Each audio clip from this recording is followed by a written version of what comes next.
Commissioners mentioned one time that you were quiet. All set, Mr. Chair. Excellent.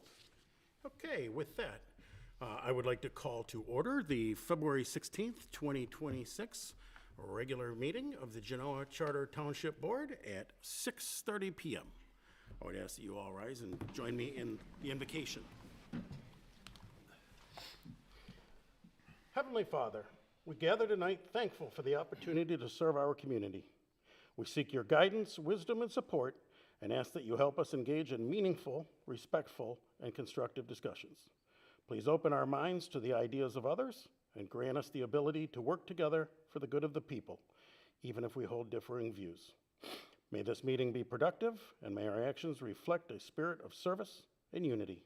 In Jesus' name, amen. Amen. Remain standing for the pledge.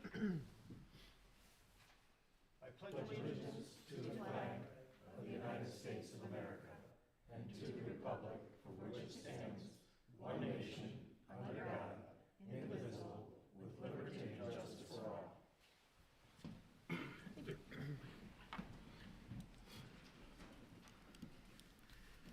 May I get a roll call, Clerk Susie? Sure. Walker. Here. Reiber. Here. Hunt. Here. Valenti. Here. Hovarder. Here. Susie here. Spicer. Here. All set. Okay, so we have quorum. With that, I would like to open the call to the public at 6:31 p.m. And I would note that this is the general call for items not involved in a hearing this evening. Not involved, okay. You said not involved with today's menu. Anything Okay. but the Okay. budget hearing, in essence. So I just want to plant this seed today. Oh, Deborah Beatty, 3109 Pine View Trail. And I want to plant this seed that I'm interested in possibly starting a committee that is either called environmental protection or wetland protection that would possibly be all volunteers, maybe with one certified expert. I'm just starting to work on that. Other townships have such a thing, and I think it would be important for us. So that's the seed I'm planting today. I'll be bringing more about that. Thank you. Okay, thank you, Deb.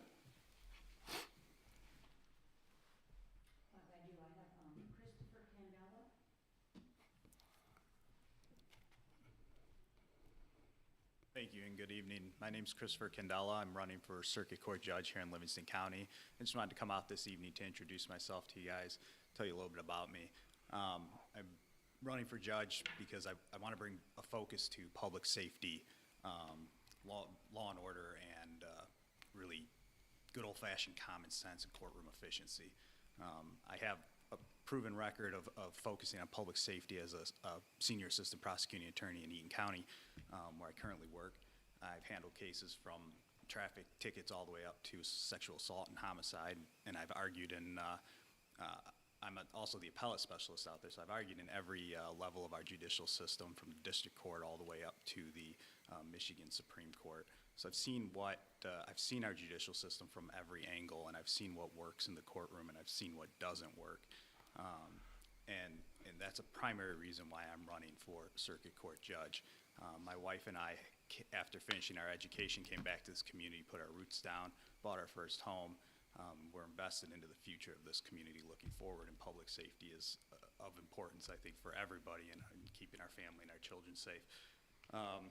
Efficient courtrooms is also a key importance for me. Efficiently ran courtrooms save us taxpayer dollars, and they help attorneys get in and out of the courtroom in a timely manner, which encourages access to our courtrooms for litigants and people in the community. And of course, law and order, making sure that the law is being followed and applied as written, not, no personal agendas in the courtroom, not legislating from the bench, and applying that law equally and as written to everybody in the courtroom. So with that, I look forward to answering any questions you guys have. I plan to stick around until the end of the meeting, so I look forward to meeting you all and introducing myself further. Thank you. Thank you very much, Chris, and good luck. Jim Carpenter. Mine's budget related, so I'll wait for the budget. That's all I have. Is anyone who's not signed up, would you like to speak on a general topic not related to the budget? Okay. Okay, seeing none, I will close the call to the public at 6:35 PM. With that, I would entertain a motion regarding the consent agenda. There is one change we need to make in the consent agenda. Item 3, it's stated as the approval of the February 2nd special meeting minutes. It's actually the regular meeting minutes. It's not a special one. Okay, correct the record to reflect that. I move approval as amended. Second. I have a motion, I have a second. Any further discussion? Just one question, Kevin.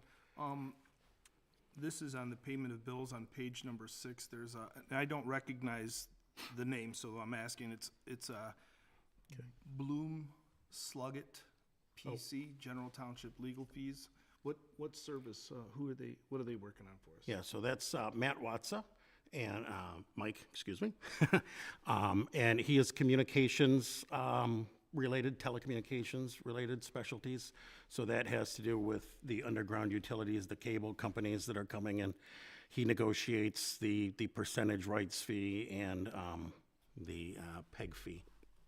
He's done an excellent job for us. We don't have to call on him very often, but when somebody comes and wanting to do some burying in our area, it's imperative that we know who they are and you know, they Okay. compensate us accordingly. And then, sorry, on page 8, just another group or people that I don't recognize the name of is Romberg Stover and Associates. And it's described as compensation calculation, and I don't know what that is. That- so What that service is do they the- perform? That is the firm that we've hired to do the compensation analysis. We used to use a company called Compies. They have left the governmental section. They now only do private. Romberg Stover they specialize in municipal. So they were the chosen person to evaluate our wages and those with, you know, similar townships.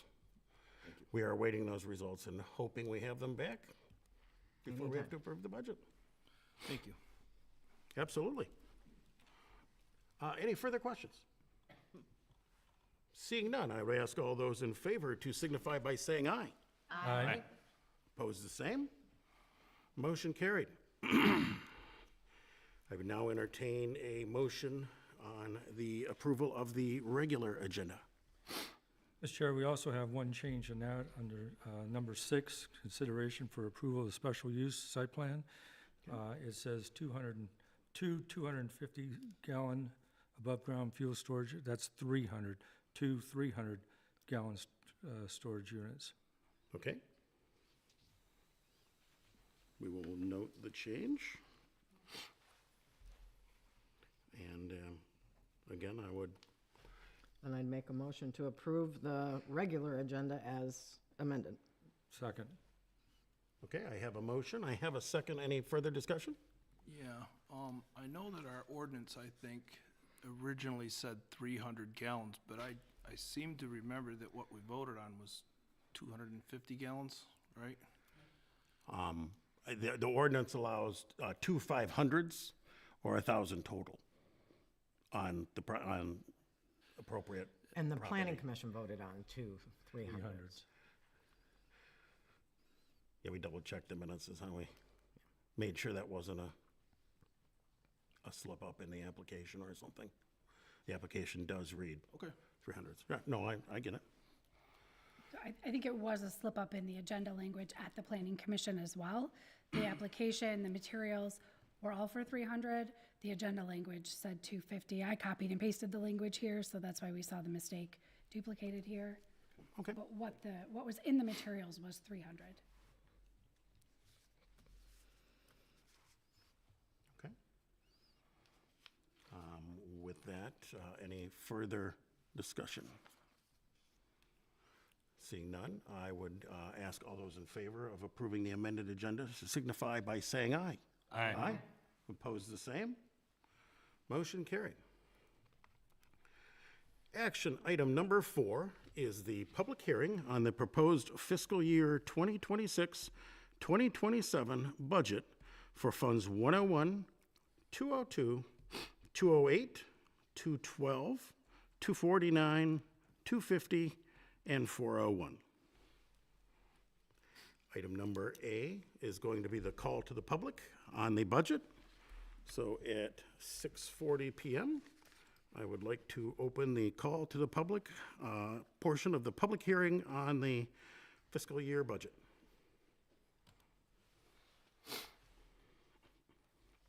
Jim Carpenter, 4715 Still Meadow. I have 2 points on this. The first one is a process point. What I'd like to see you guys do maybe in the next budget run is have like a town meeting to discuss, the town hall meetings to discuss what's going on with the budget. I know we've reviewed them and they're in here and, you know, there's a lot of paperwork in there, but it really doesn't explain to anybody what's happening, right? What did we do from last year to this year, you know, to the next year, and what we plan on doing, how certain categories are higher, why some is lower, exactly what happens. And plus you get a lot more feedback, I think, if you were actually sitting out there and discussing it with people in a real open forum, which I don't really consider this an open forum, but something where you can have a lot of dialogue back and forth. I think that goes a long way to build trust up with citizens, because after all, you're spending their money, right? So, because I looked at it today, and I just looked at it briefly, but it looked like our revenue is pretty much flat, but the cost of running government was up 46% over whatever it is there, 24, 25 to 26, 27. So if we have a flat income and our expenditures are up 46%, that's a problem, right, for everybody. And I don't understand why it happened. I don't necessarily need to understand it today. This ship has already sailed, but in the future, it'd be nice to have that type of dialogue so people can understand why different things have happened. And so I just think it's a more open, transparent way of handling the budget. That's it. Thank you.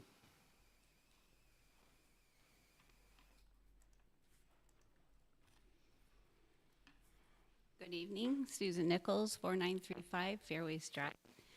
First, I want to say I just am so thankful watching the classes that you guys are putting together. I think it's great for the community. I know I haven't participated, but I think it's really awesome. Onto the budget. I just have a few things that I would like explained, and maybe that goes more with what Jim was saying. The compensation package, 8 employees received cell phone expenses of $1,020. So I just want to know how that works. You know, is it just given in your pay? The other one that I noticed when I was doing research for townships is many townships do what they call, and I'm saying this for the sake of transparency, I would like to see separate resolutions for pay increases for the manager, supervisor, clerk, and treasurer. According to the MTA, township officials' salary must be fixed by separate resolution, and each salary's resolution must be independently adopted. So I think noticing when I was doing research, to see those resolutions when the public gets to see it, I think it's just puts it more out there and understand what's happening. Gosh, I'm getting all nervous. I don't know why. The other thing is the assessor's breakdown on the assessor's department. It just says assessor's salary. So we have no idea, like, how many people is that? 2, 3, 4? I don't know. The other thing, reviewing the budget, I saw discrepancies in the cost of, or percentages. So if the budget reflects a 3% cost of living raise, there is a discrepancy. Some are 7, some are 4, so I would like that explained. And then also, the township board, I think, you can correct me if I'm wrong, was requested by, I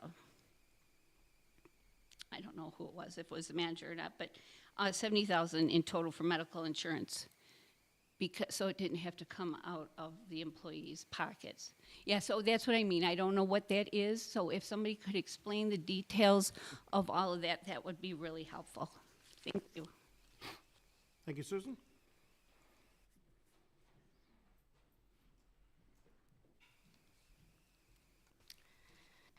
Deborah Beatty, 3109 Pineview Trail. I had the same questions as Susan, some of them. And I thought to explain it to me and to others, if we could just hear what the increase in salary and wages is going to be this year compared to last year. I'd like to hear a dollar number instead of going through every single person. A dollar number would work for me. I mean, is it 5,000? Is it 100,000? Same for the medical. What is the increase that you're proposing this year compared to last year in a dollar amount? And if you want to add detail to that, that would be great also. There's also that development council, I think is it 20,000 we're giving them? And I'd like to know what that 20,000 is buying us. I have no idea, and I would like that explained. And then the last thing.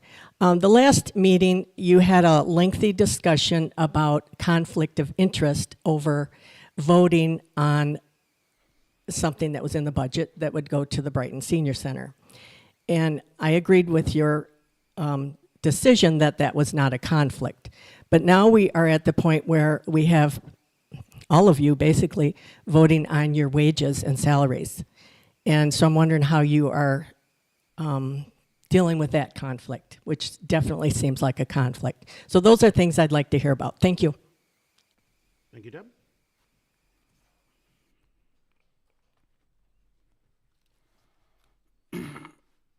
Anybody else signed up, Patty?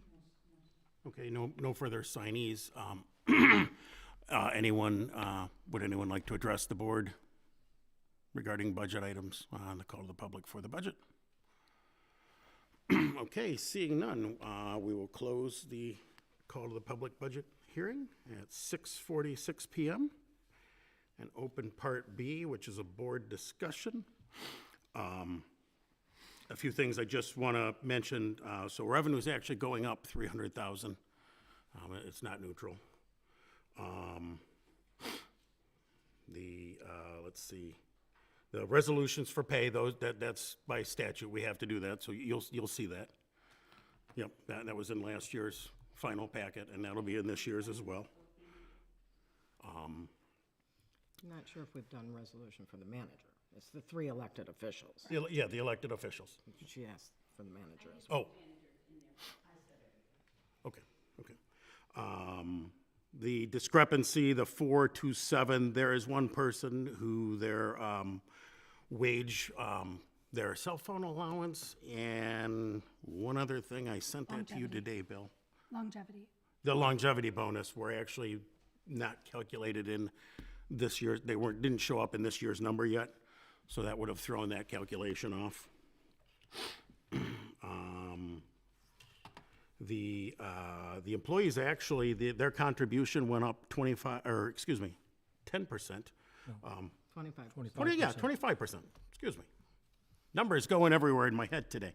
25% across the board. So most employees are paying between $625 and $780 a year. Month. Well, no, the The month is, increase, yeah. So per year, about 625 to 780, depending if they're just a couple or if they're a family. Per year. The 625 to 780 is per year. Their contribution went up 25% over what they were paying last year.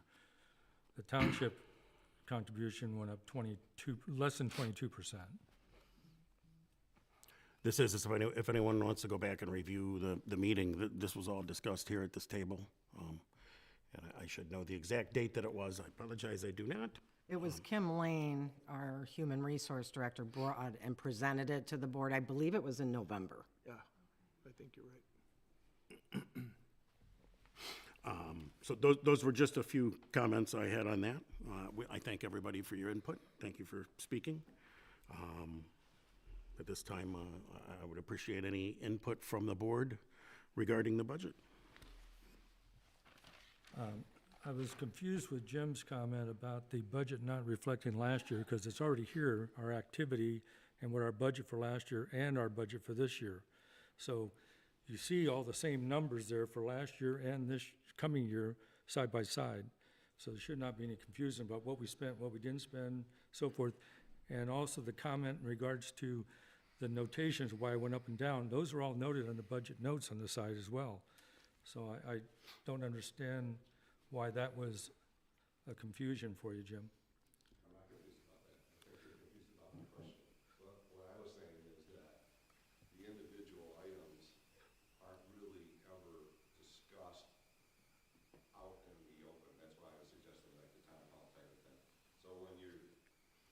cell phones, for lack of a better word, say, okay, the cell phone's gonna go up to 1,500 next year. The question might be, well, why do we have a cell phone allowance at all? You know, so that type of discussion, and I think that kind of openness between the board and the citizens lets everybody understand what's going on, and then there's no confusion of how things are going. It doesn't mean you don't do it or you do it. It's just that everybody understands. You have more of this back and forth dialogue. It's gonna take a little longer to do it that way, but at least you would understand where everybody steps, where the public goes. It also really does open up that transparency between the two things. Because like I say, I looked at it there, and it looked like revenues are relatively flat at 300,000, but it looked like the cost of government was up 46%. That's a big difference, right? So maybe I'm wrong on how I understand it, which then we could have that dialogue, or maybe I'm right, and you guys really need to tell me how you're gonna fix that, right? How can we fix that type of, we can't do that for many years until we run out of money completely. So real quick, this budget adds $500,000 to the general fund at the end of the year. So we're actually spending 500,000 less than we're taking in, as proposed in this budget. But I think I'm still correct that the cost of government, there's a cost of government line in there someplace, it's 46% higher. So Well, and if I can add too, the key point to this budget is the very end of the budget line items for expenses are the transfers out to our reserve funds. So while it's coming out of the general fund, it's not money being spent, it's going into reserves for road, for parks, for building reserves, so. I get it. See where it says general, right there, general government? It was 742,000 before, and Yep. now it's 1,000,000 something, right? So from 24-25 activity was 744,000, and then for the recommended budget, it's 1.1 million. Right. basically. Which page are we on? It's a pretty big increase. Page, 24. packet page. That's on page 4 of the budget. Okay. And maybe just to clarify for the general government section, this is sort of a catch-all section in the budget for things that don't fit into other departments. And typically for this fund, you're gonna see a budget amount that ends up being a much lower amount at the end of the fiscal year. So at the end of '25, we spent 744,000 out of general government. This year, we budgeted 961. We're at 720 right now. So we're proposing to amend it up a little bit. And then next year, this is a recommended budget.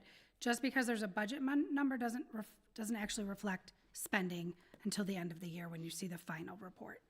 And then that kind of goes to my town hall meeting, right, is to be able to sit down and kind of answer those. You should be proud of the budget that you put out there. That's the way I look at it, right? Absolutely. Spending our money, you should come forward and say, this is what we're doing for you, this is what it's gonna cost, and we're happy to say that.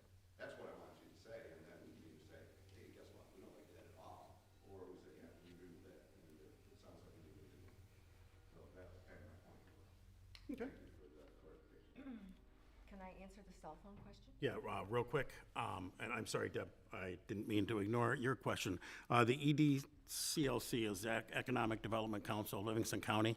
It's actually, the amount that's in the budget is 10,000. That's not really a sure thing just yet. So we were involved in that under a previous arrangement. Ann Arbor Spark ran the program. The EDCLC has decoupled from Ann Arbor Spark, and they have now contracted with the Howell Chamber of Commerce. For 2025, we were not a dues-paying member. We're kind of waiting to see how it gets reformulated.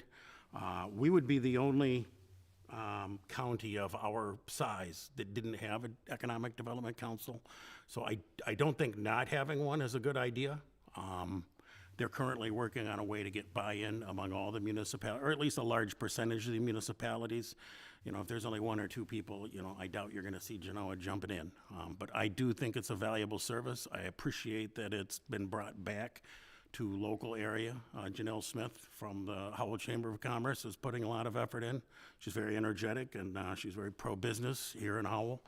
I'm sure the Brighton Chamber will be supportive as well, and that is its main function, kind of on that Grand River corridor, keeping all those businesses full and working. Yeah, the Economic Development Council is pretty much related to business. It goes hand in hand with the Chamber of Commerce. I'm not sure how it got farmed out to Ann Arbor, but we're glad that it's separated, but we're dipping our toes in the water very cautiously. It will have to be at a greatly reduced cost from what it used to be. Janelle's gonna come to one of the future gatherings of the supervisors, and we're gonna kind of see if we can figure out a model that works. There is a lot of private companies that are supporting it right now. So, but they think that if we could have a combination of public-private, it would be more beneficial. So, just to answer your question.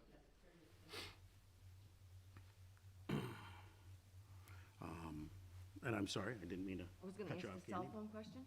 Absolutely. I got that answer today from Kelly. There are 5 employees that have an allowance towards a cell phone, and it's $85 a month. And these are people that need to be able to reach after hours. And that was a better way than doing it than us providing them a cell phone on their own. So that's who it is. So there's also a line item for cell phone reimbursement, so I wondered how that worked. Because right when I got the information from Kelly, I think there were 8 people that were getting 1,020, if I'm correct on that. Yeah, there's 8 people. She asked how many members of staff, so I answered about staff. So, Robin, myself, and Rick also get that allowance. So is it just put in your pay, or is it, because like I said, there is also a line item for cell phone reimbursement, and that's why I was a little confused. Okay, and that's what it is. It is a cell phone reimbursement. The township does not provide phones. They just give you an allowance for you to use your personal phone for township business. I've done a little bit of research into it, and Joe, perhaps you could explain. There is some risk to the township giving an actual physical phone that's dedicated, and that if something goes awry in terms of how that phone is used, we would be more on the hook as opposed to if we have just given them an allowance for the business use they do on their personal phone. Yeah, you do run risks on anything owned by the township. I mean, it's not dissimilar to, if you own a vehicle, the township could be liable if an accident occurs. For computer information, that's a big one right now, cybersecurity. And I happen to know, like, White Lake Township, they had a terrible situation. They had gotten bonds, and somebody snuck in on their computer system and directed, I think it was $35 million. But they've collected, it looks like all but maybe $3 million of it. But yes, to answer your question, yes, if it's owned by the township, then the township runs risks. I had seen some notes to that effect, and again, minimizing risk is always a good thing. The thought being that people who have them have to be, Accessible. part of their business is performing outside of these walls, so they can't necessarily always be reached on a office phone. So their cell phones, and with the system we now currently have, if you call one of our direct extensions, it will ring to our cell phone if we have it set up that way.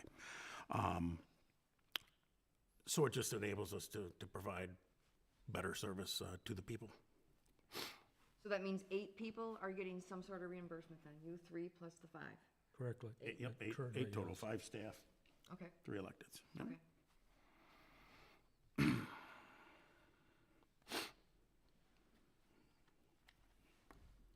have a question. Okay. So on page 2 of the budget, I noticed under, and there was a few places on here, accounting and finance, it says under wages and salary, it says reduction due to retirement. Are we not planning to replace those positions? No, on that, we had Cindy who retired, was his payroll clerk. Yes. And Denise has picked up a great part of that under her responsibility. So right now, we're covering it, and we don't think we're gonna have to replace someone for it. We also hired Paychecks to handle the payroll Payroll. portion. Cindy was doing that for us. Yeah. Okay. We determined that was probably better farmed out, especially if it enabled us to reduce a position. Okay. So under assessing salaries, that's we're not replacing? No. We're not Well, replacing. under this one. assessing, we will have the same number of people, but you're gonna have two people of lesser experience. You're gonna have one brand-new person, Okay, and then you're going to have a person of lesser Senior one experience retiring moving in into a June, newer yeah. position. okay. So the pay grade will be lower.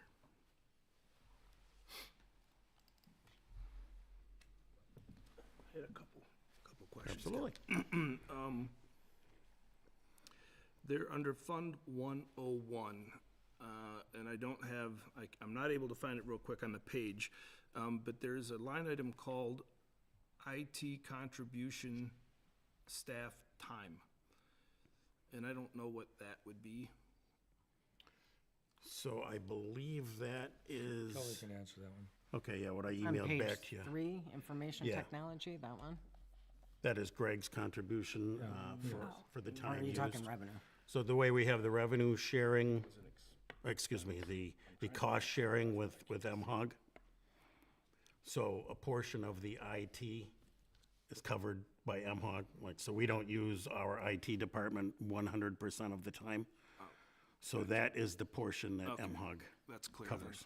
Thank you. There's cost sharing on IT and there's cost sharing on HR, between the two entities, yeah, Okay, that's what that is, And, thank you. and receipting as well. yeah. And then on page 24, there's a,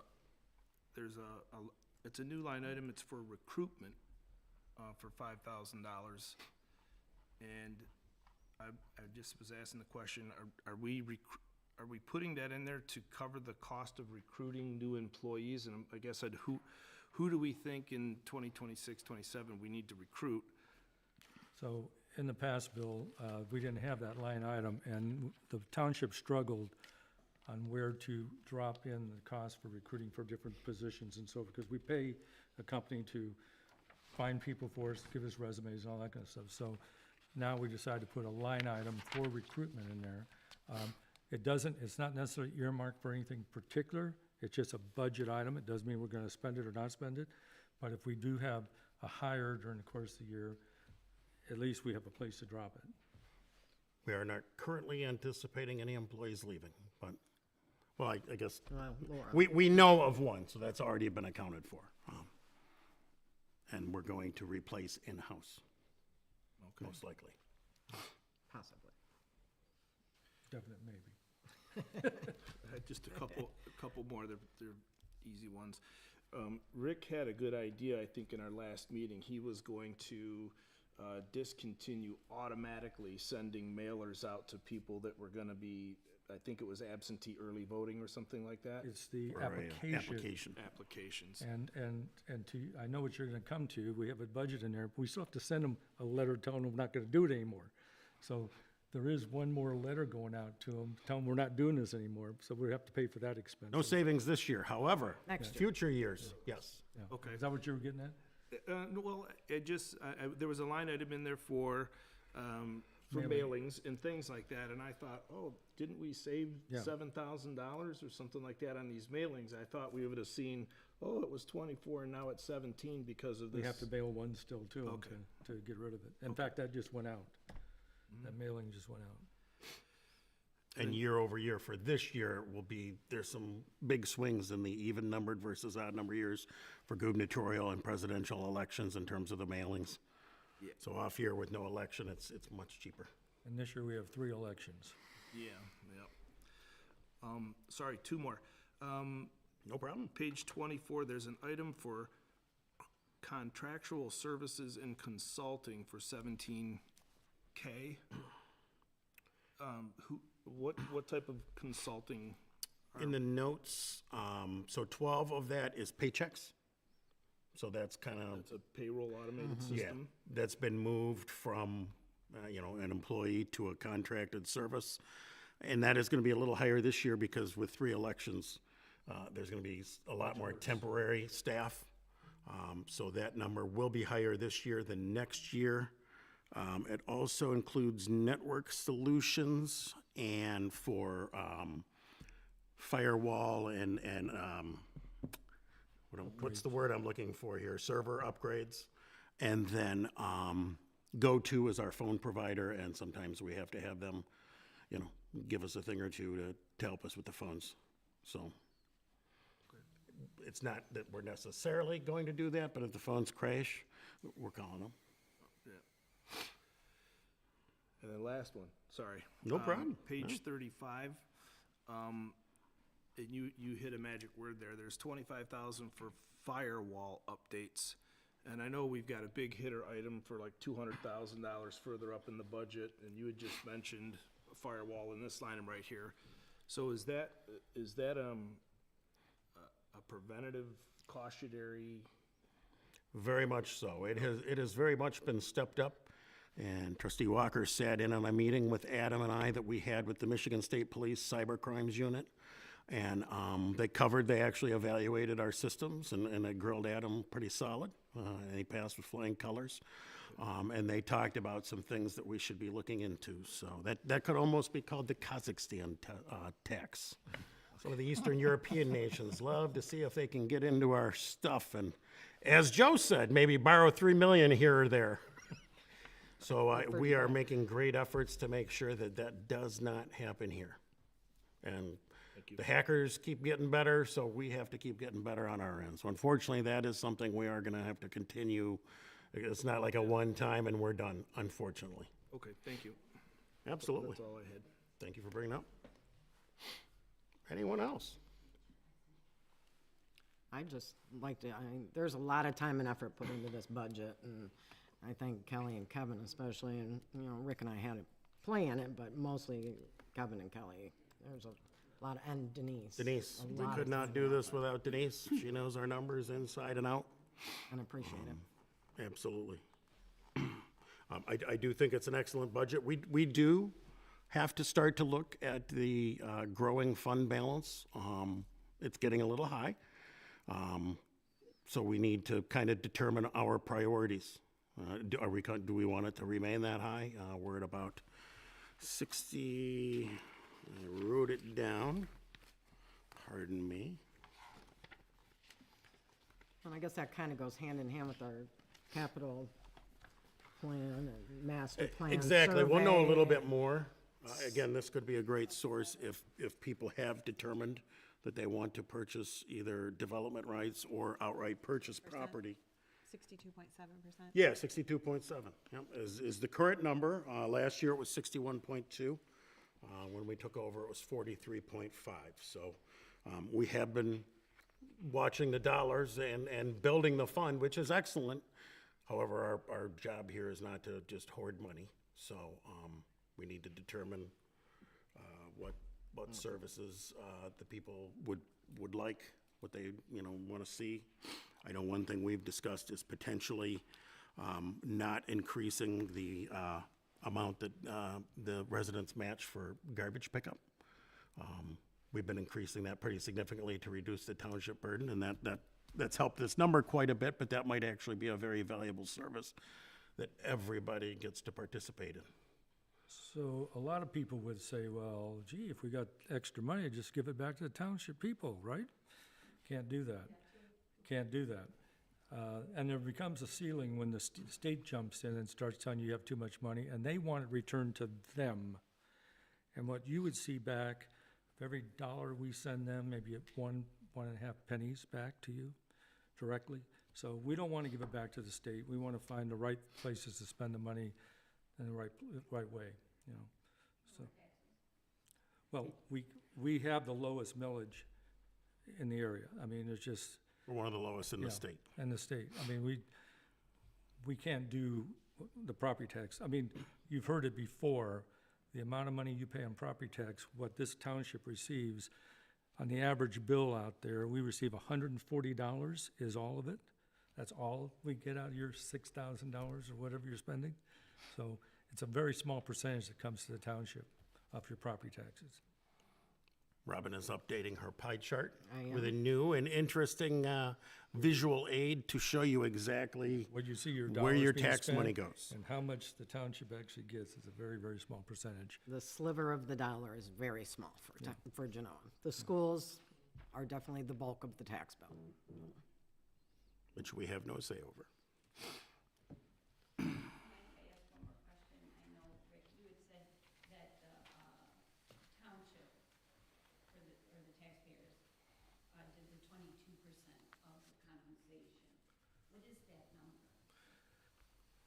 The number that we're paying towards, to the healthcare?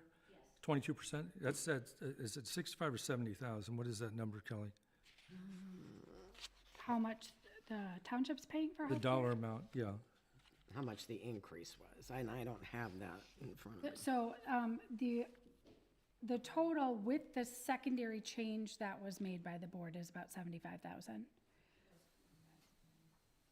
The secondary increase that the board made was around 35,000. So, changing the employee contribution to, the lower amount was a $35,000 increase to the township. Which was done after investigating a option that was sold to us as being very, very similar, barely noticeable difference, that in the end, unfortunately, was not nearly as similar as one would have hoped, and very noticeable difference. The original plan that the board put forth would have been a 133% increase to the employees. We were hoping that most of them were going to go to the lesser plan, but when we realized that the lesser plan was not really a feasible plan for the employees, is when we came back with the revised proposal.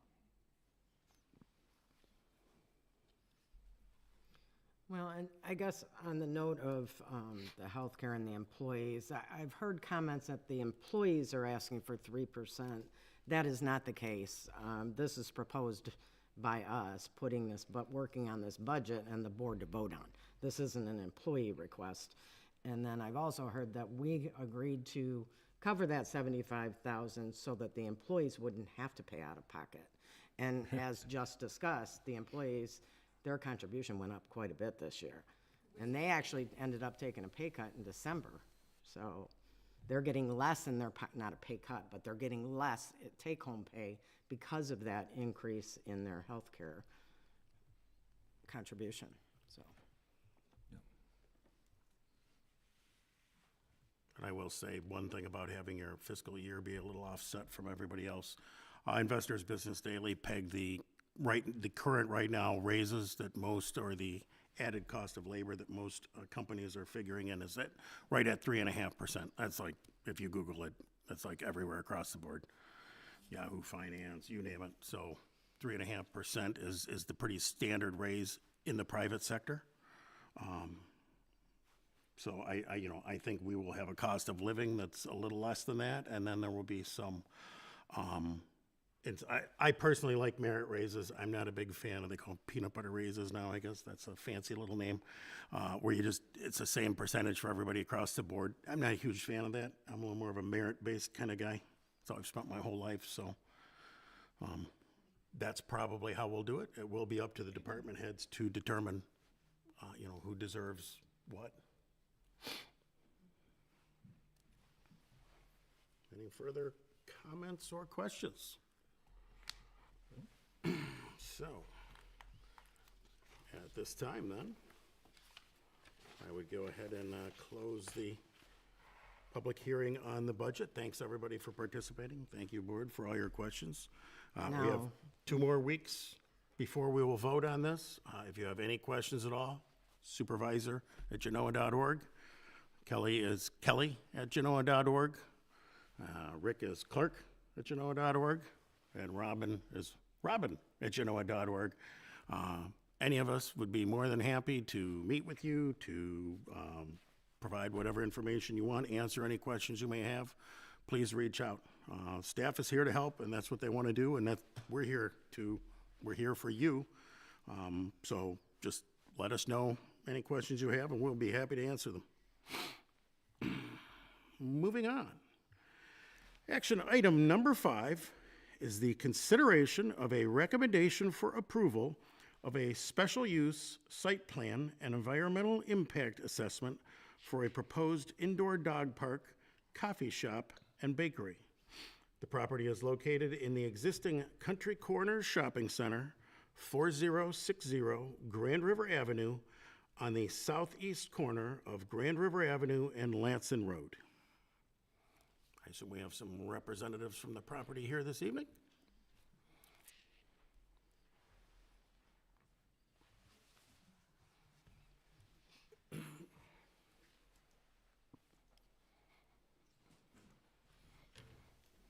we got show and tell, all right. Didn't we used to have an easel? We did. Okay. We also used to have a camera.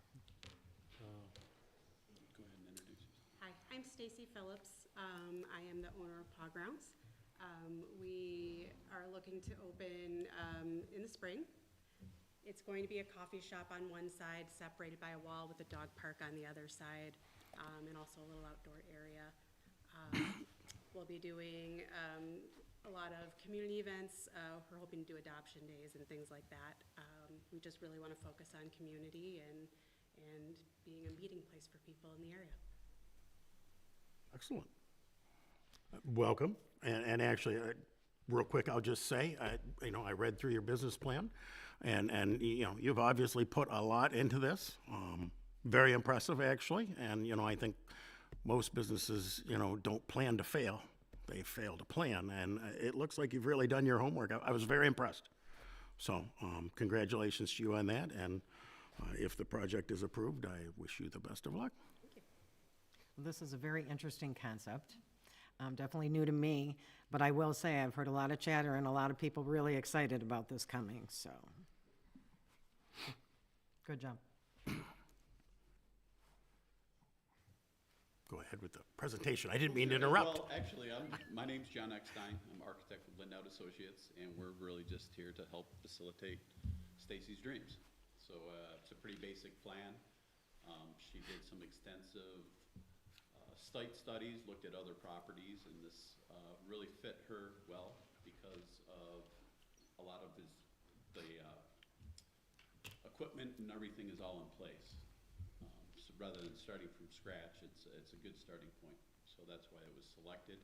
We just have to do some minor renovations, put in a demising wall and some new finishes, and she should be up and running. So it should be a relatively simple process, but You said a dividing wall between the coffee shop and the bakery to the dog park part. How do they interact then if there's a dividing wall there? So actually, I've spoken with the health department, and there actually doesn't have to be the separation there, which, to me seems a little, I would prefer there be the separation. But they will have a walk-up window where they can walk up and order drinks and things like that also. And then there's also just the coffee area where if you don't want to interact with the dogs at all, you don't have to, you just come have You coffee. could sit there and look through the window at them all. And just do watch your the thing. dogs I play. got it. I was saying, so they have a walk-up window if they're there with their dog to be able to do that. In that indoor, they can run free, right? In the Yes. indoor? So they could drop off their dog there, go in the coffee shop and watch them through the window and go out there if they see them eating something they shouldn't be eating or whatever. Well, there will be staff there with Yeah, the dogs, yeah. so, there will be dog daycare where the staff will be monitoring the dogs that are dropped off for daycare. And then owners are expected to stay and monitor their dogs, but just let a staff member know if you want to run over to, use the restroom or grab a cupcake or a pupcake, whatever you want to do. You're doing daycare, no boarding, right? No boarding. Okay, all right. No overnight. Okay. And we have a max of 23 within the building at one time, and then 15 outside. And now, so, I didn't see this in the report. Does that mean you can have a total of 38 on site, or is the 15 kind of included in the, of the 23, only 15 can be outside at one time? Of the 23, 15. Okay. It would be unlikely for there to be that many outside at one time. And 7 to 7 are your operating hours, as I read? Okay, 7 a.m. to 7 p.m., yeah. And I know there was some concern about noise, so it does look like you've put some effort into some panels to block the noise from the neighboring businesses. I believe it's a gym to your east, right? So they're probably not gonna be super They're probably barking more than the dogs. offended. Just to clarify, was that a total of 23 then? Total of 23. Okay, got it. And the patio area is already pretty much existing, correct? We'll be adding some turf there and probably updating some of the stuff out there, some of the tables and things like that. Okay. So how big will that be, that area? That area stays the same. I don't know what size that is. the actual square footage will be Yeah, just to the outside part. We're putting in 850 square feet of new turf, but that does not include the sidewalk. The total square footage is 1,104 square feet. And I believe I saw in the notes, PV, 6-foot tall PVC fence. Yeah, it's Privacy? Right there on the, Yeah, okay. Okay. And it said that it was eventually, you were gonna be adding a bar? This is a lot, this is a huge project to take on with the dog park and the bakery and the coffee shop and so the liquor license is gonna have to wait a little while. You know, it's something we'll kind of look at, you know, once it starts turning a profit. Where do I wanna put that profit? What do I wanna put it towards? Okay. You're leaving the door open for that. Yes. Yeah. Well, I'm glad to see that, first of all, entrepreneurs, small business owners, that's the engine of our economy. And as far as Genoa Township, you know, this is an opportunity to take a building that's unoccupied, it's unused right now, and to generate, you know, income, to put some jobs into there. So as far, and it's right in the prime, you know, commercial Grand River corridor, which is, that's what that road is supposed to be used for, is to try to fill every building that we have that's unoccupied right now. So that I think from that perspective is a huge plus, you know, just to the community as a whole. So I'm glad that, I'm glad you found us and we found you, and you know, if it gets approved, just good luck. Thank you. Yeah. Well, Mr. Chair, I would like to move to approve the special land use for proposed dog daycare with coffee shop and bakery located at 4060 Grand River Avenue. The requirements of section 1903 and 7.02.02 W and of the zoning ordinance are generally met. Second. Okay. I have a motion, I have a second. Any further discussion? All those in favor signify by saying aye. Aye. Opposed, the same. Motion carried. And along with that, I'd like to move to, for the approval of the environmental impact assessment dated December 25th, 25 for the proposed dog daycare with coffee shop and bakery located at 4060 Grand River Avenue. And just to clarify, December 15th, 2025. That's what I said. Okay, I thought I heard you 25. said 25. You said 25. I thought somebody was December working on 25? Christmas Day. Oh, December 15th, 2025. Yep. Support. Okay, I have a motion, I have support. Any further discussion? Seeing none, I would ask all those in favor to signify by saying aye. Aye. Opposed, the same. Motion carries. Well, then I'll move to approve the site plan dated January 19th, 2026 for a proposed dog daycare with a coffee shop and bakery located at 4060 Grand River Avenue with the following condition. The applicant shall receive all outside agency approvals and provide copies to the township. Second? I have a motion, I have a second. Any further discussion? Seeing none, I would ask all those in favor to signify by saying aye. Aye. Opposed, the same. Congratulations. Motion carried. Congratulations. We look forward to seeing how it goes. Welcome to Genoa Township. Moving on. Action item number 6 is the consideration of a recommendation for approval of a special use, site plan, and environmental impact assessment for proposed 2 300-gallon above-ground fuel storage tanks. The property is located at 2025 Euler Road, east side of Euler Road, north of Grand River Avenue. The request is petitioned by Merlot Construction Company, LLC. The floor is yours. I'm Brian Maceris with Merlot Construction. Wayne Perry with Design Engineering. Welcome. Thank you. Good evening. As indicated in the request, this site is an existing commercial industrial site condominium. Currently on this unit, which is Unit 2, the fourth of the 2 units in this picture that's before you. Merlot Construction is in the process of completing construction on their new office building. Brian, you said it's gonna be done in a couple weeks, 3 weeks? We should have our temporary certificate in a couple weeks. So they'll be done in about 3 weeks. This request is to add 2 300-gallon diesel fuel storage tanks to their rear yard. So they use those as a part of their operation. So we are looking to have those approved to amend their site plan to include those on their property before they move in. So. Okay. Just to clarify, I believe Amy said you're going with the double-walled versus the 110% containment system, okay? And you have bollards to protect. Anybody have any questions for the applicants or concerns? Bill, this came between the planning commission. Any thoughts you had? Yeah, I just, on page 93 of the packet, I just wanted super clarification. On page 93 of the packet, these are the minutes from the planning commission meeting. And about the third paragraph down, it starts with Mr. Borden. And it's talking about 300 gallons of fuel storage allowed. However, he interprets this request being in compliance with the ordinance because the storage tanks are less than 300 gallons each. So that was where my mind locked on 250-gallon tanks.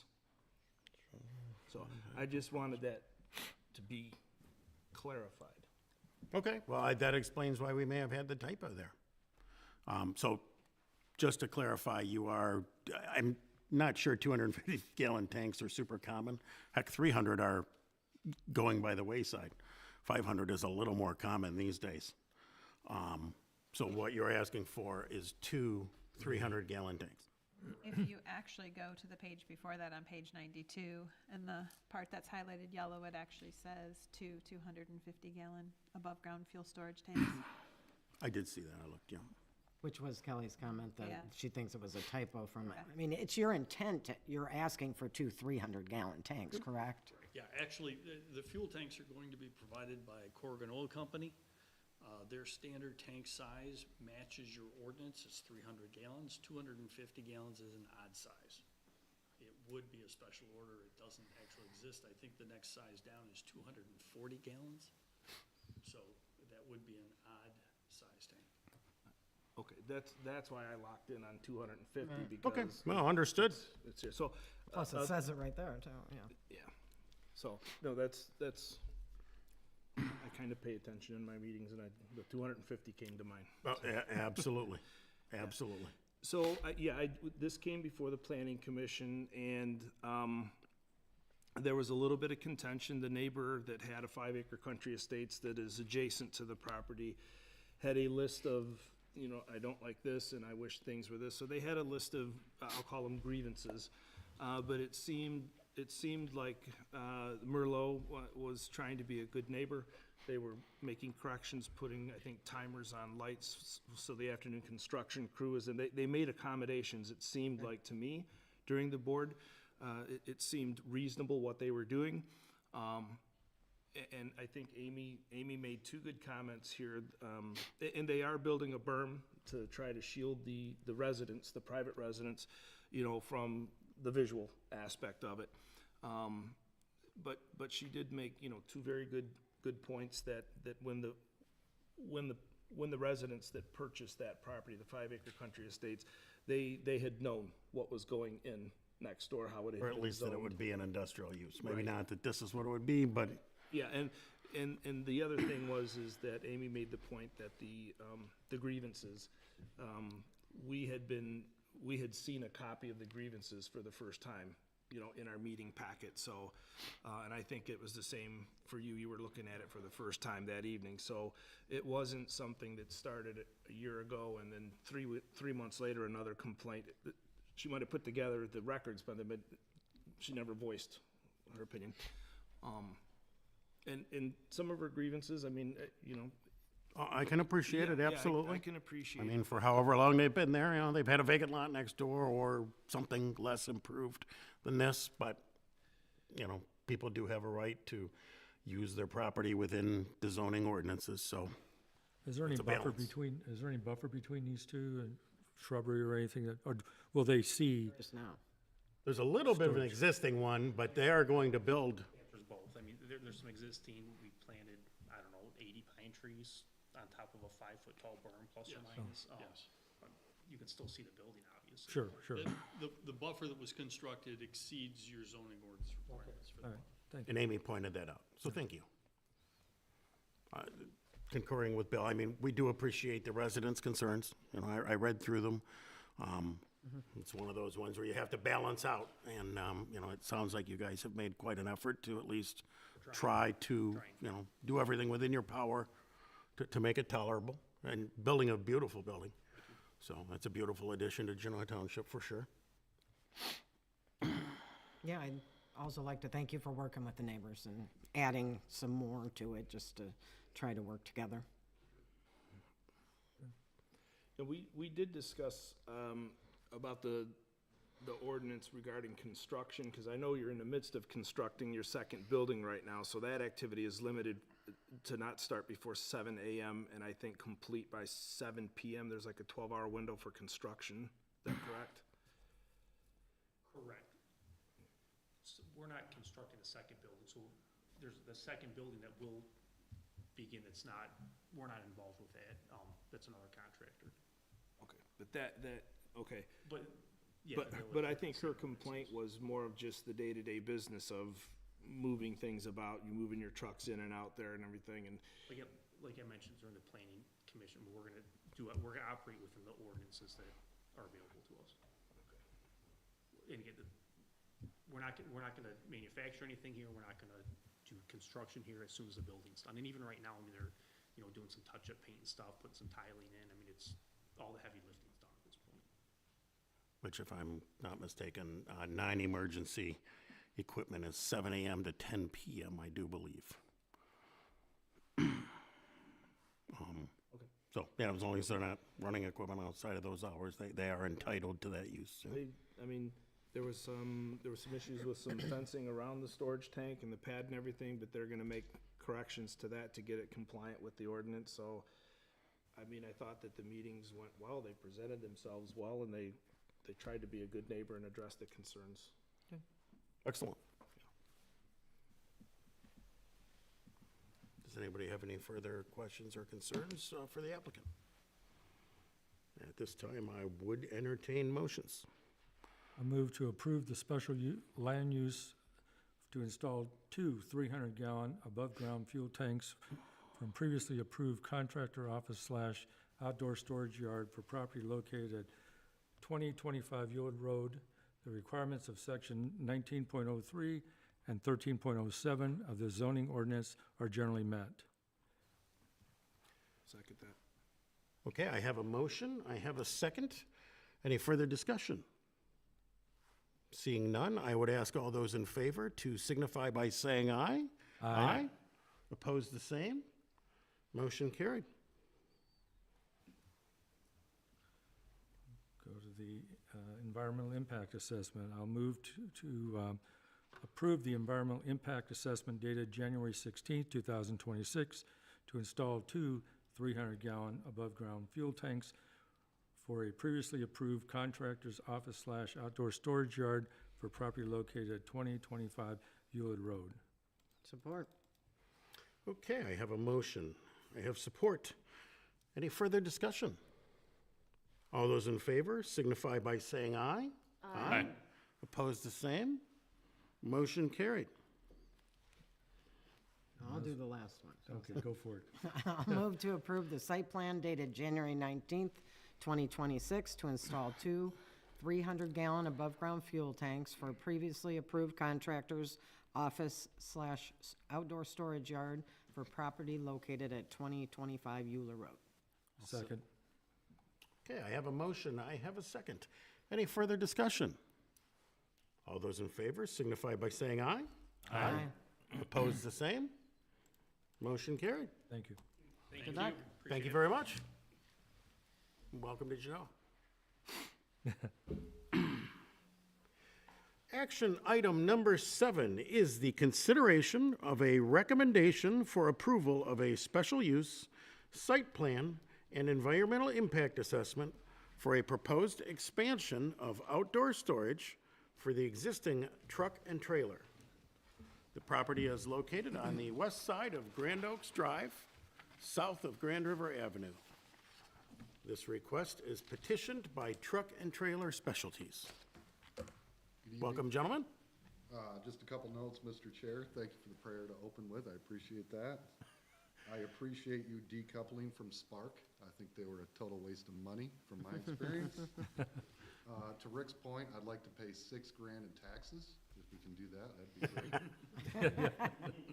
And a recommended merit raise, I would recommend Kelly. She's always been great to work with for the years we've been here, so.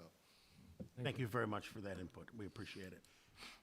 What we're applying for is just a continuation of activity, I guess you'd say. Just, we need more parking, more storage, so nothing really new here, but it's just an extension of our current. We're bursting at the seams there. We need some more space. We need some more space as soon as possible. So, that's what we're looking for today. In reading through the notes, I just, the required 2018 landscaping, is it still living and doing well, or you promise you'll replace it up to snuff if there's an issue? I have not seen the said landscaping. There's 2 dead bushes up front, which we're taking care of. Everything else is intact. Excellent. Just make sure you replace those. So the fact that you need more space must mean business is going well, so that's a great thing. We're very far behind, yes. Excellent. The lighting revision, that's okay? Yes, it's no With the problem. 10 candle, okay. No yeah. problem, yep. Okay, those were really the only 2 notes I saw that I wanted to make sure we had We got to put some trees in. all clarified. Yep, It's on print. Yep, so we spoke with Amy as part of planning. They wanted 11 more additional plantings kind of in the rear where we're doing the work, so we've agreed, obviously, to do so along with the lighting. So Okay, we've okay, excellent. Amended site plan. So you're doing 11 additional plus replacing the 2 dead ones? Correct. Okay. Correct.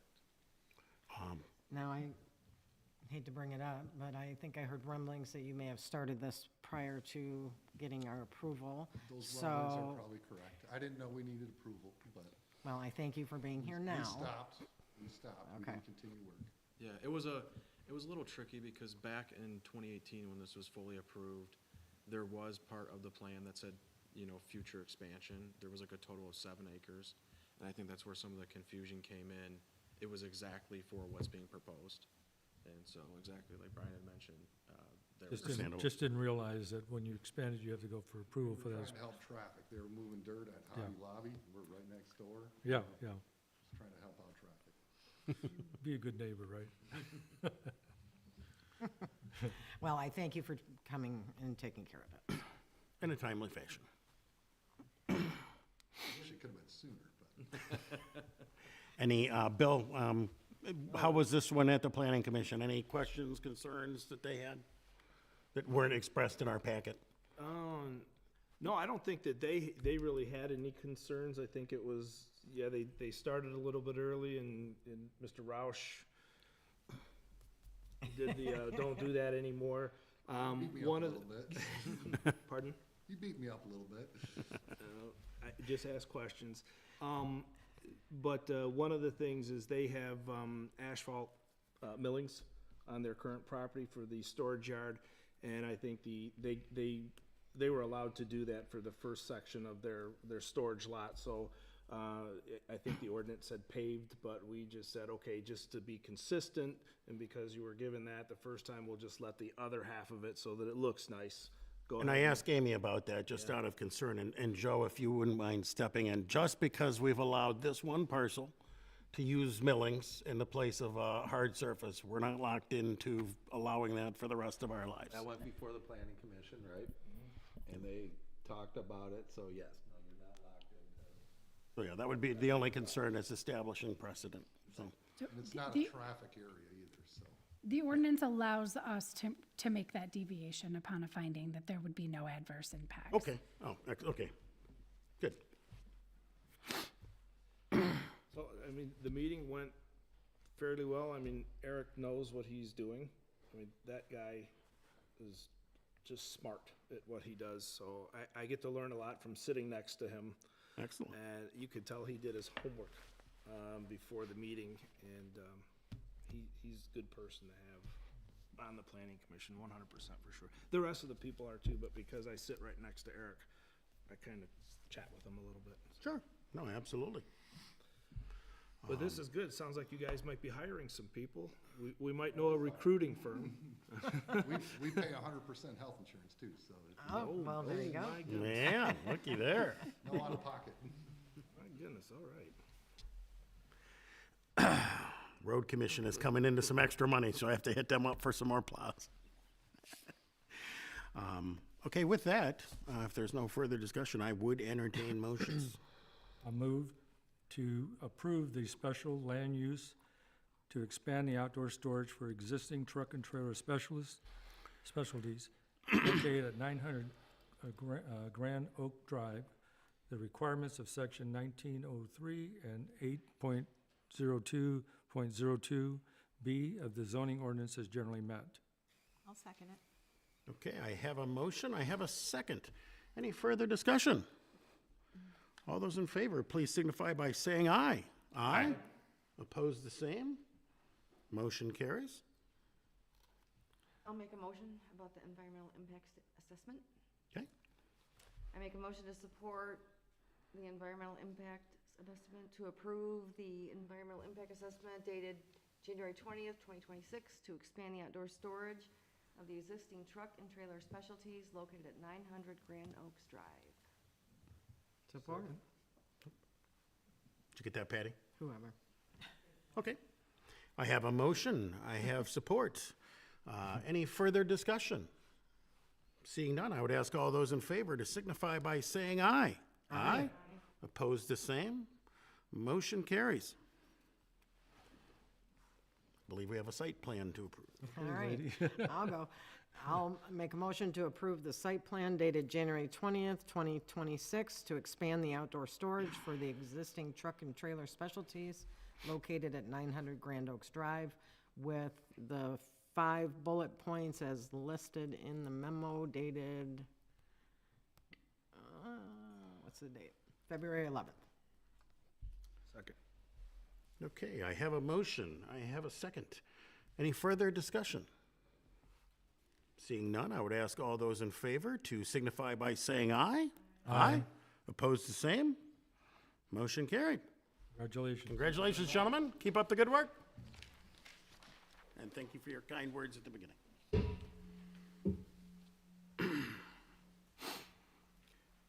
Action item number 8 is an update on the Oak Point water main break preventative maintenance plans and residential sodium chloride and PFAS sampling efforts as presented by Dr. Greg Tatara. Should we table this the next meeting? Who was disappointed that we didn't explain it totally 100% accurately last time. Hence the reason we don't have doctor in front of our names. So I did. There's actually no action required on this very first item I'm presenting tonight, but I just did want to go back and talk a little bit more about the some of the questions that came up at last meeting in terms of being able to identify stubs, and then also why we didn't do the bidding process on that contract. So I just wanted to better explain all that. So I have to hit that button. should go. There we go. Okay, so there was quite a bit of discussion last month. So one of the big questions asked is like, how come we can't just identify these unknown stubs? What can we do to identify unknown stubs? So with water, it's quite difficult. If it was sewer, I could put a camera in a sewer pipe. I can go down. I could do lead launchers to find the end of leads. I can run wire down. I can trace things out. With a pressurized water system that's potable, you can't really introduce anything into that system at all without depressurizing it, disinfecting it. Not so good for our customers. They don't like that too much when we do that kind of stuff. So it really makes it difficult to just randomly identify or try to find things that we don't know exactly how they are constructed. They are coming out with some newer things. There's technology out there, the smart ball technology. There's a company here in Michigan that's trying to develop like a little robot that can go down there. You know, if you've seen with the recent cold weather, all the numerous water breaks that were on the news every morning, you know, they're trying to do a better job of identifying what the condition of water main is, and things like that to see, you know, where's weak spots, where's corrosion occurring, those type of things. But that's not really there yet. That technology is not really 100% there yet. So anyways, what I wanted to show you, though, is I wanted to stress to you how much we actually do know about our water systems and into our residents out there. We were actually in pretty good shape. So this is our GIS system. So in everything that MHOG operates, Howell Township, Oak Point, Geo, Lake Edgewood, and MHOG water system, we have everything in our GIS system. So all of our fire hydrants, valves, pipe, manholes, force mains, grinder pumps, curb stops, everything that we've had plans for when it got built, we've managed to incorporate into it. When you look at a system like this, look at the size of that. If you looked at it actually from a geographic area, I believe we cover about 36 square miles. So in terms of area, we're almost the size of, say, like the city of Lansing proper.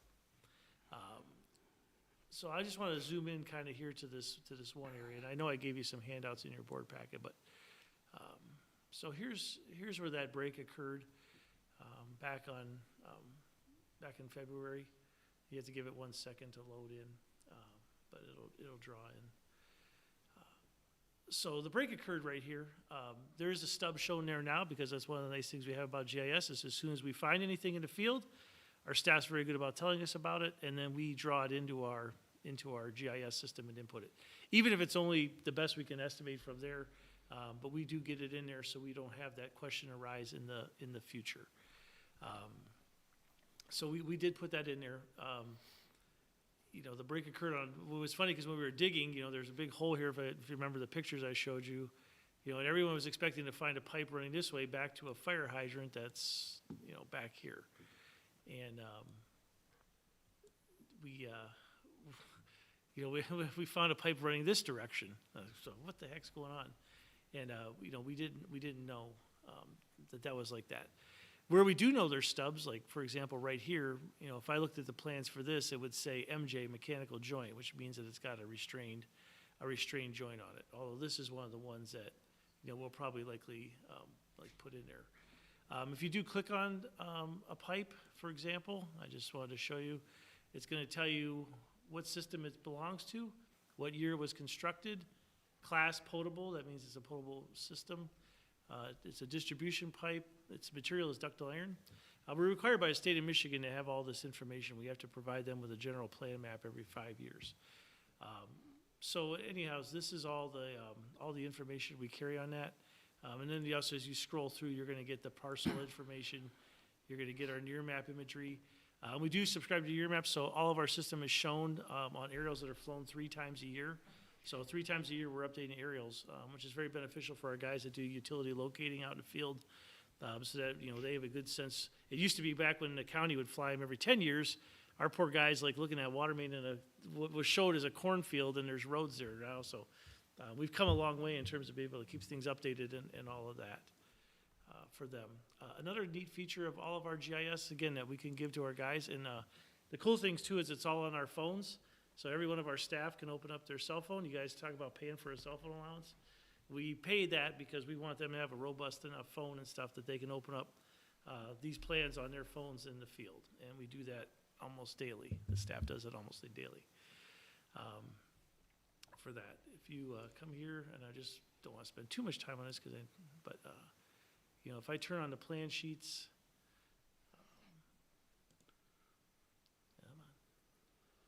and it draws in, I'll get all the different plan sheets. So here's the Oak Point Country Club, and then any of the plans are there, and then you just go to view. It'll bring up our plan sheet there. This is for the new clubhouse that was built in 2007. And if I go to that little area right there, come on, zoom in.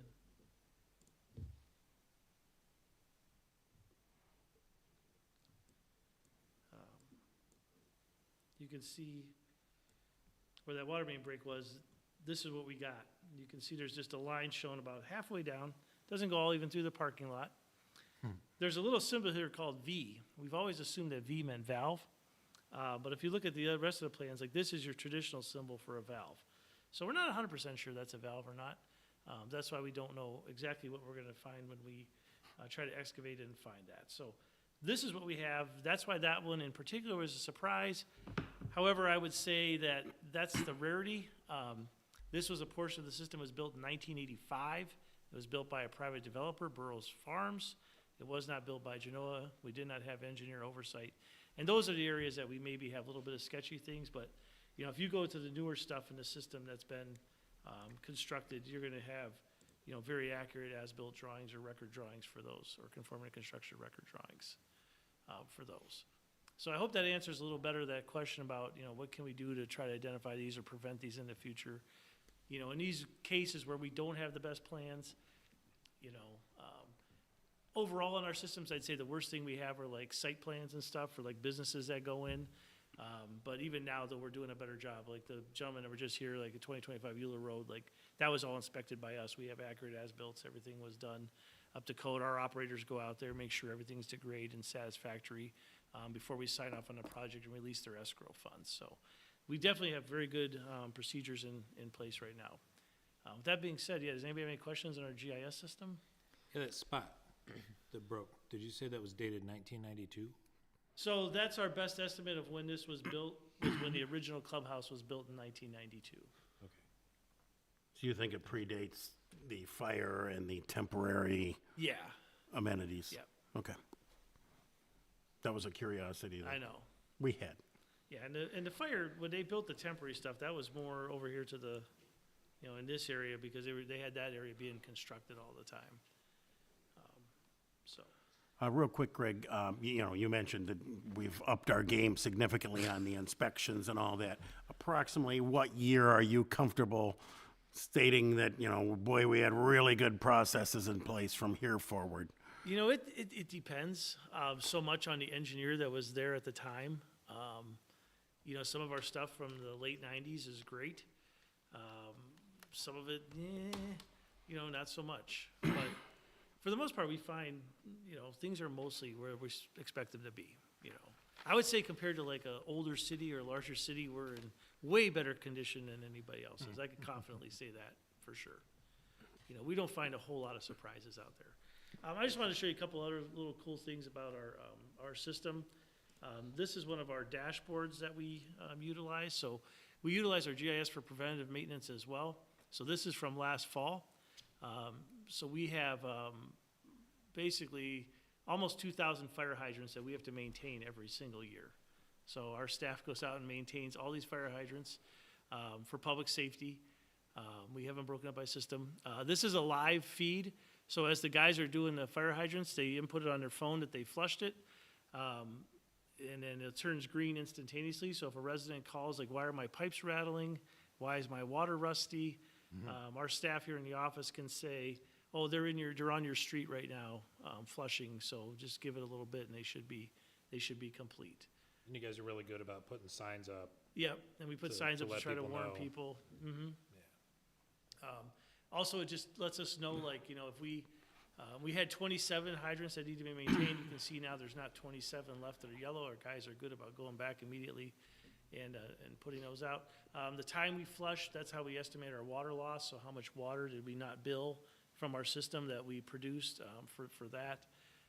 If we do have a yellow hydrant, you know, then the guys can note it all in the field on their phones in terms of what needs maintenance. This hammer's bad every single time. We've tried to convert it. We're unable to get it. We're probably gonna have to change it out fully, but that's about $10,000 to do. So we just know that it's one that we have to watch out for, and we're very gentle when we flush that particular fire hydrant. So that's one of the other things. We also have Our manhole inspections, we do these every other year for each system, try to prevent any sewer backups and things like that. We can break that down, again, we have it by each of the sanitary systems that we operate. So Howell, Oak Point, Geo. We have a note there, if the guys try to click on one, it tells them we're not doing that this year. We will be doing those in 2026. Again, when they do a manhole, it tells us it's green. If we can't find a manhole, it shows as black. If it's purple, it means we gotta raise it up to grade. If it's something like yellow, that means we need to like grout the bricks and things like that. So all the notes on all the when they do manhole inspections, we can note and catalog all that data electronically through staff cell phones and things like that. So just wanted to highlight that for you in terms of, we kind of got pretty good eyes and ears out there in the field and electronically as well. We've There's come a one at long the way. intersection of Lakeshore Court and Oak Point Drive that's just a little bit up. That was those asphalt guys. Just you know. saying. So the other thing I just wanted to address on this quickly was the bidding process for this particular job. Normally we do bid, but where we bid is where we can do things that are kind of apples to apples. So as I wrote in my little memo to you, like if I was to bid, we'll always bid a job where it's, we need you to put in 100 feet of water main or 500 feet of water main with a terminal fire hydrant, with this valve, 8-inch ductile iron, tracer wire, poly wrap, tapping valve and sleeve in a gate well. Like everybody can bid that exact same job knowing what they're getting into for the conditions. In this particular case, going back to our GIS there for Oak Point, I don't know, we're gonna dig up right here, but for all I know, this pipe could be here and way back here, because again, these were the plans I told you were kind of sketchy. We don't, all I get is that little line. So, I don't know if we're removing 5 feet of pipe or removing 25 feet of pipe or 30 feet of pipe, right? How long are they gonna have to go back and dig? Same thing with this valve, like, there was $7,000 of that bid was to put an insertive valve in, which is where you essentially do a live tap and you can put a valve in place without having to shut the whole system down, because this is our main feed out of our water treatment plant. So that being said, if we find a valve there, great, we save $7,000. If we don't find one there, and that's where I get into like bidding sometimes I think can catch you, because if you say, well, bid an insertive valve, well, they're gonna say, I bid you an insertive valve, but we're done with the job, and they're gonna try to charge you more to make that money up. So in this particular case, I just feel better knowing a contractor that we're comfortable with their, with their quality, we're comfortable with their honesty, we're comfortable with their, unit prices. And then if it takes one day, great, it's only gonna cost this per the unit prices. But I wanted to just present to the board the worst case scenario. Hey, if it's 2 days, hey, if we have to do an insertive valve, we're looking at this as the worst case, and I wanted to be covered for that, because, this now isn't an emergency spender that we're authorized to do under procedures. So if that makes sense to everybody. And then also, we like to be a little loyal to people too. So on a holiday weekend, if the guy answers my phone at 8 o'clock on a Sunday night and has a crew there 6 the next morning, I kind of, it's kind of nice to give them that. I've heard that from many contractors. Don't just call us for emergencies, or the next time the phone might not be answered. Give us a job during 9 to 5 as well, please. Once in a while. So we. Well, I know try we to do use that. them extensively because I see the pictures of their guys on site. And we use other constantly. people too. We do, always- yep. Yeah, and the other thing we try to do is we try to match the contractor's capability to the job. You have some guys that are small. Hey, if you're digging up a little curb stop in someone's front yard, I'll call the guy that's him and a backhoe and 2 guys, and they'll be half the price. But, when you're doing something like this, you don't know what you're gonna get into and what you need. I wanna call the guy that's gonna have, all the equipment and things that we need on the job site each time, so. And we appreciate your institutional knowledge regarding those details. Yeah. So anyways, that was no action required on that. I just wanted to give you a little follow-up and feedback from the last meeting. Sorry I wasn't here at that one. I probably could have. Technically, we told you not to. Then you wouldn't have got the dog and pony show you got there today with the GIS. We appreciate it. So, that being said, moving on is action item number 9, which is the consideration of a request for approval of amendments to the DPW budget for fiscal year ending on March 31, 2026. Okay, so, Kevin and Robin, I apologize because you're about to hear this spiel 2 more times after today. 3 times in 2 days, yay. Yay. So, this time you can be excited because Okay. it's the first time you're hearing it. So this is our amended budget. Each year we ask the board, since we currently operate under Genoa Township, to approve our amended budget for the year. Proud to say that we're once again projecting to finish under budget for our utility department. Looking at revenues, the only thing that was significantly down on revenues was our construction fees. So when we talk about developers coming in, as MHOG, we charge fees for us to run the back T samples at our lab, for our guys to go out and do the walkthroughs and the inspections, for our guys to be present. We're present anytime they tap into our mains. That way, if something breaks, we're there to shut valves off and isolate it as quickly as possible. So anyhow, we have time that we recuperate from the developers. We don't put that on our residents, we put that on developers for all the time that our staff spends out there. But this year, just the way the timing fell, we did have a lot of big jobs, but that one came in a little less than we were hoping. So we're only doing a projected amended budget of $10,000 for that one. If I go to expenses, for the most part, we stayed pretty true to what we projected. For our auto and truck expenses, which are becoming, believe it or not, if any of you guys buy your own car, you know what it's like. It's becoming a greater portion of our budget. But here's one of the things where being government is actually a little more of an advantage for us, is on our auto and truck expenses. So for fuel, we pay, I want to say, on average about 72 cents less than you do at the gas station for a gallon of gas. So that's good. So with gas prices being low this year, we're projected to finish under for that. The loan payback, when we get into the asset transfer, initially we had taken loans out from the Geo New User System to buy some of our trucks and when we first established our fleet. However, this year we will fully pay that back and we'll be out of any debt on that. We'll have paid back every truck and then built our own $300,000 equipment reserve fund. Our routine maintenance was a little bit over. A big part of that was buying, we needed some tires and a lot of work on our 2015 crane truck, but that's a $200,000 truck, so we don't want to have to replace that. That one's better, more efficient to keep repairing. So all told, though, we did finish pretty close, right on budget for that, and we're projected to be about $10,000 under. Administrative expenses, this is what we pay to Genoa Township for the barns, for Adam and his time and Robin's department time for receiving bills, and then also for the office space that we occupy here in the township. Computers, this is one that we went over. We did have to buy this year. We got hit with having to buy a lot of new computers. There's one that's gone up too. I think last summer I bought 9 computers for a full change out of a lot of our SCADA computers. We were paying on average $800 a computer. We had to order another one here in January. It was $1,400. So we got hit with that pretty bad. But that overall, though, we're a little bit over on that, a few thousand. I don't want to go through all these unless you have questions. But the big one always for us is insurance. We're projected to finish just under budget on that one a little bit. The good news there is our EHIM, which is our self-insurance portion that we pay. We're substantially under our utilization on that this year. So we'll be transferring more to our reserve fund on that as well. That's because you got young guys who don't get sick. Yeah, exactly. And then our employees, our salaries were also projected to finish about 100,000 under for this year. A big part of that was we budgeted longer to get a new admin in here that just started back in November, so we didn't have one position occupied for a while. So that saved us some money there. Hey, Greg, I have a question. It's still under insurance. Yeah.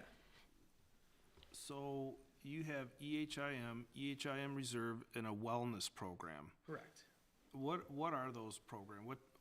What is EHIM? What does it do? EHIM, the way we're able to save money on health insurance is we essentially sign people up for a big deductible plan. So the deductible for a family would be $15,000 per se, something like that. That's our deductible.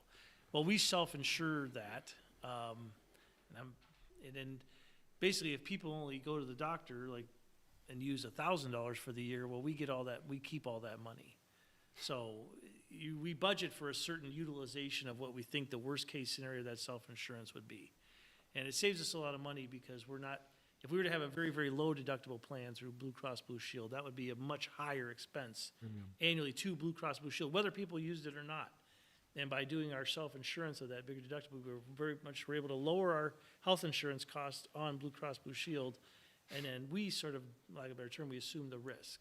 Which And is then that's why we have a exactly- reserve fund for that, because every year we finish under budget, we take a portion and we put it in that reserve fund, and so we ever did have a year that, you know, say COVID happens again, but it's something worse, I don't know, but like we have, you know, a lot of health expenses, we're covered. We've insured ourselves internally that we have those funds available to people. Which is exactly the same thing you see in the general fund Yeah. budget.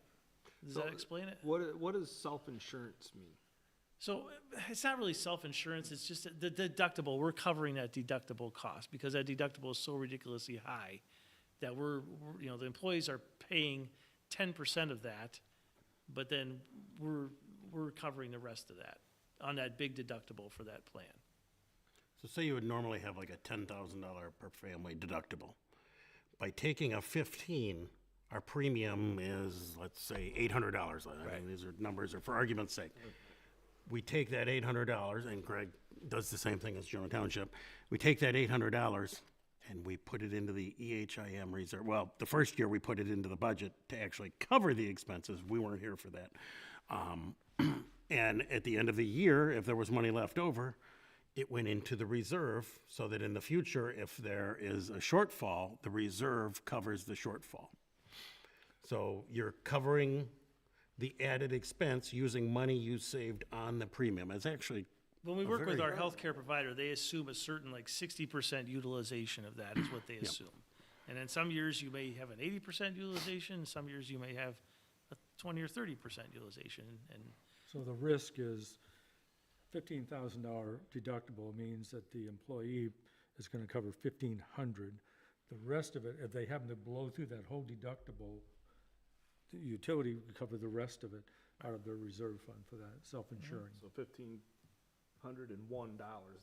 Now the EHIM comes in and starts picking that up, the extra beyond. 100% beyond that, yeah. And the EHIM fund is populated by the employee contributions to this plan or through? so the employees do pay 10%, yeah. And then we pay the rest. We're assuming that risk. We're assuming that risk. But that's how we save a lot of money on our Blue Cross Blue Shield. And it's actually worked very well over the Yes. years. How is it administered? I don't see. So Is it EHIM a is a bill or third something? party, it's a third party company that, you know, so basically, oh gosh, me trying to explain medical billing here, sorry if I get this wrong. but I'm a sewer and water guy, I'm not a medical biller, but, so when you go to the doctor, right, you're gonna have a certain portion that Blue Cross Blue Shield will pick up. And then, like a lot of times, like if I go to the doctor, then I get this nasty gram, right, say, oh, your insurance didn't cover, blah, blah, blah. Well, then, that goes to EHIM. EHIM will cover that And they out of pay that it out. amount, and then it's taken care of. So that's how that works. EHIM is like a third-party administrator of that portion that's not covered by Blue Cross Blue Shield. And then they invoice us. And then they invoice us, and then we pay directly for that cost, whatever it actually was. So what's EHIM reserve? So reserve is again, when you're saying like we're covering that deductible, we're putting, that's money we have to potentially budget for, if say everybody in our department got sick, right? So we say, hey, you know, here's how much a deductible is for everybody. That totals up on our budget line item. We assume a 65% utilization of that in our budget, right? Because a budget's a planning tool. We assume 65% of that gets utilized. So that's our budget number that we put in. Well, if the employees only spend 40% utilization and we take that extra, we put it in a reserve because next year we budget for a 65% utilization, but we don't know, it could be an 80% utilization.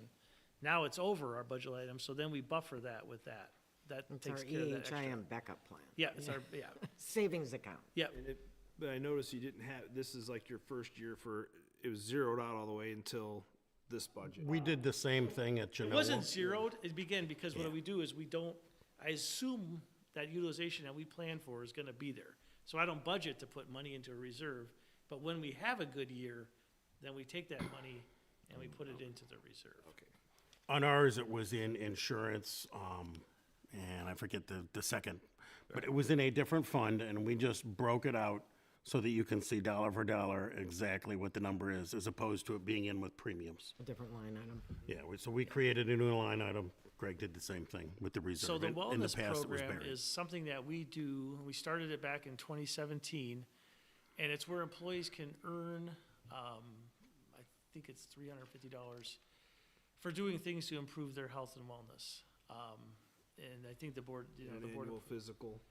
Well, it would, yeah, My- there's my different things, like they do steps, and we keep changing it around. We do, sometimes it's mental wellness, sometimes it's financial wellness. You know, we do education programs for people, and if they participate in those, then they can earn some wellness dollars towards things that would benefit them in their work-life balance and such.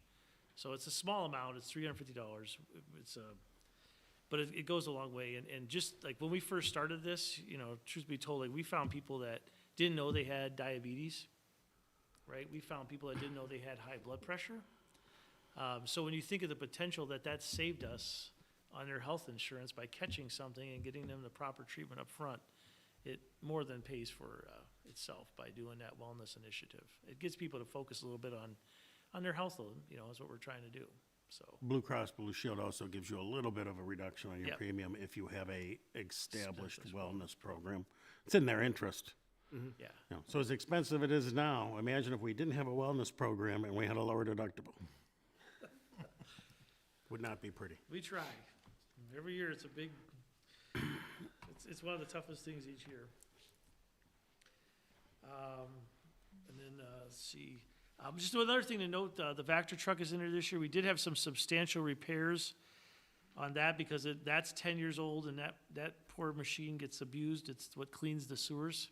So it jets them and cleans them. And we also do a lot of hydro excavation for water main work. So it's pulling up rocks and debris all the time. So a lot of our tubes and stuff had to all be replaced this year because it wasn't creating a vacuum anymore and sucking. So we had to spend $30,000 on repairs for that truck. Geo now is going to be buying, because Geo is the largest utilizer of that piece of equipment. Geo is going to be buying a new truck for this year. That's why it's not showing up in your budget. And that's why it's not showing up in our next budget next year, Got it. yes. But all told, we're looking at finishing under budget about $86,000. And then the way that works is that all gets refunded. Whatever we finish under budget gets refunded back to the sewer and water districts at the allocation that they paid. I think up until this point in the last 15 years, we've given back $1.47 million we've given back by finishing under budget.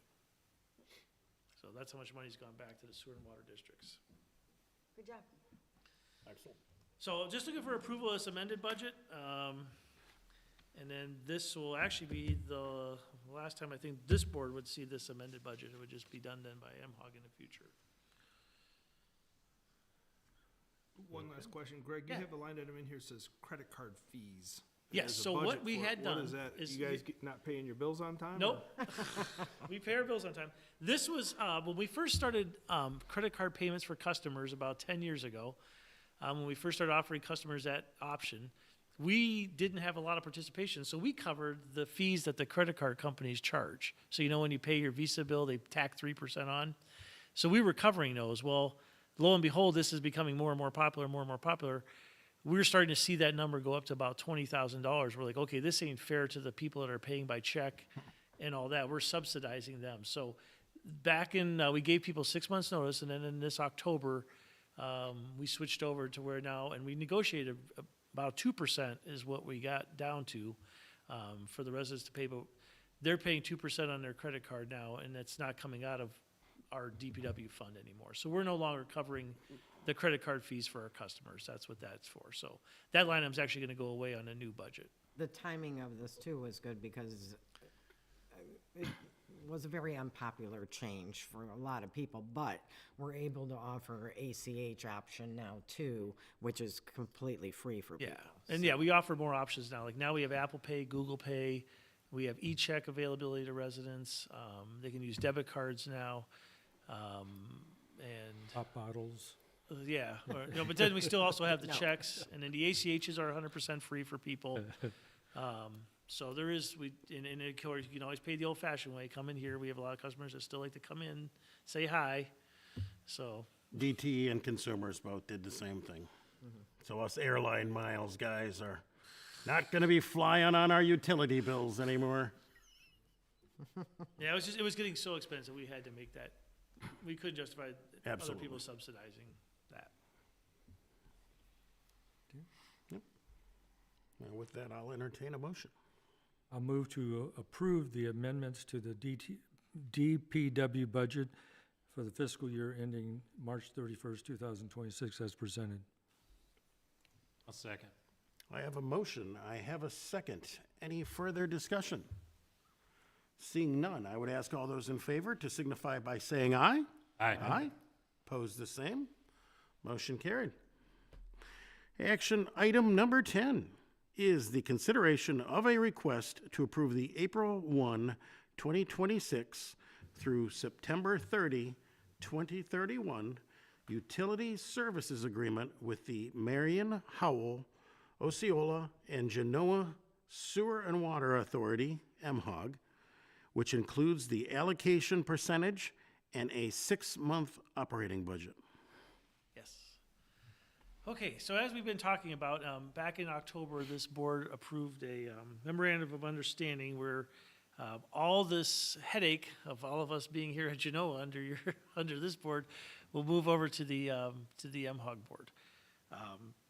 We've started back 15 years ago now, believe it or not, with everything in-house. I must have been crazy back then. I guess I still am. But we've done a lot of good for our residents here. I'm extremely proud of our staff, proud of our department, proud of a lot of different things. I just highlighted a couple things for you here. You know, as we deal with growth and things like that around here, you know, our plant, we've doubled the size of our geo plant from 1.6 to 3.2 MGD. We've had our plant featured in Michigan Water Environment Matters magazine. We're just right now wrapping up our $10 million 20 and 24-inch water main projects in Marion Township, where we're installing multiple miles of really large pipe. And that, sir, even though it's located in Marion Township, it improves the service. Correct. So what it allows us to do is our plant's located in the western side of our system there in Marion Township, and it allows us to move water a lot faster. Here to the eastern side of our system, where all the demand is, basically Osceola and Genoa Township are our two biggest townships for demand. So it's going to double our ability to pump water across Marion Township to supply Genoa. You know, we've consolidated the Oak Point, the two plants that Genoa Township here used to have with their own permits. We've got those off and onto our Geo plant, eliminating 2 sources of groundwater contamination. Oh my gosh, I totally forgot to talk about Oak Point because we did the demo. right, I'll get right. that at the end. Yeah. We'll go back to that, sorry. But that's been done. Like I said, I showed you our GIS system. We got SCADA on all of our plants now. Again, we can log into our phones and see pump stations running and all of that. We've had multiple of our staffs been awarded through AWWA and MWEA for their excellence. We've done a lot to get our developer stuff in shape. And then we're also currently involved right now in Part 40 Rule 1, which is the wastewater rules process at the state of Michigan. Getting that rolled out so Michigan could have a collection operator certification program. And then, as I stated earlier, 1.47 million we've given back. So, so with this new contract, the big reason why they're doing this is we are over 15,000 connections now. We estimate that's a population. We serve 25,000, making us the largest sewer and water utility in Livingston County. We have 27 full-time employees now, so quite a few. We started off, I think, with only 15. So we just think it's better, and I think I put this in the memorandum, but just to re-highlight it, you know, with each township having 2 voting members, it allows, you know, people in Howell and Osceola and all that to feel like they have a say in their operations, and I agree with that. You know, the governing board of that can also focus solely on, you know, utility operations. Also for our customers, you know, it's funny when they call, it says Genoa Township, you know, so like they're like, somebody in Howell's like, why is Genoa calling me? So alleviates that. it eliminates a lot of the responsibility that Genoa Township has. I think Joe would agree with that. And then it, you know, it ensures the long-term accountability of each participating municipality. So I have for you a new contract for approval.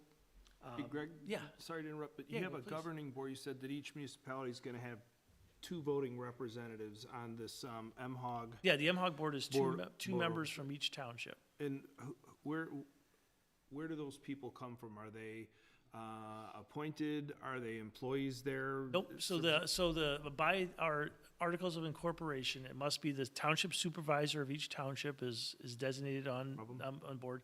And then another person that board appoints, like Genoa appoints Robin, because Robin's the treasurer. But, you know, they'll appoint, in some cases it's a trustee, in some cases it's, you know, another position that gets appointed to serve on the MHOG board. Okay. By each township. All right, Yeah. thank you. And Yep. the MHOG board has existed for 1998. 98, since Mhm. 98. Yeah, okay. Well, I do want to add, you know, Genoa Township, when we brought the operations of sewer and water in-house, I think that was by far the best decision that this township ever made. Yeah, this town, Genoa Township deserves a lot of credit for having the faith to do that and willing to stick their neck on the line for, you know, for all those systems. Because they took on a lot of liability when they did that. And I think this board, or previous boards and stuff, deserve a little credit for having a leap of faith to do that. You know, and because we used to have private operations and they weren't good. It did not go well. It was not good. We had no money in our bank accounts. Like if you look at MHOG and Geo now and those systems that are larger, they're doing very well financially. You know, you've got staff now that have been here 10, 15, 20 years that know the systems like the back of their hand. You used to have different guy every day from the contract operating firms, you know. And the nice thing is, you know, like the contract operating firms, if they had a vacancy for 6 months of a staff person that they didn't fill, that money, their contract didn't change. They still got paid, you know, whatever it was, $3 million a year, you know, whereas now the way we structure our budget and giving money back, if we have a vacancy, we're not spending that money out. In turn, if we're not spending that money out, it goes back to the utility systems. So it's a much, I think, fairer way to do things.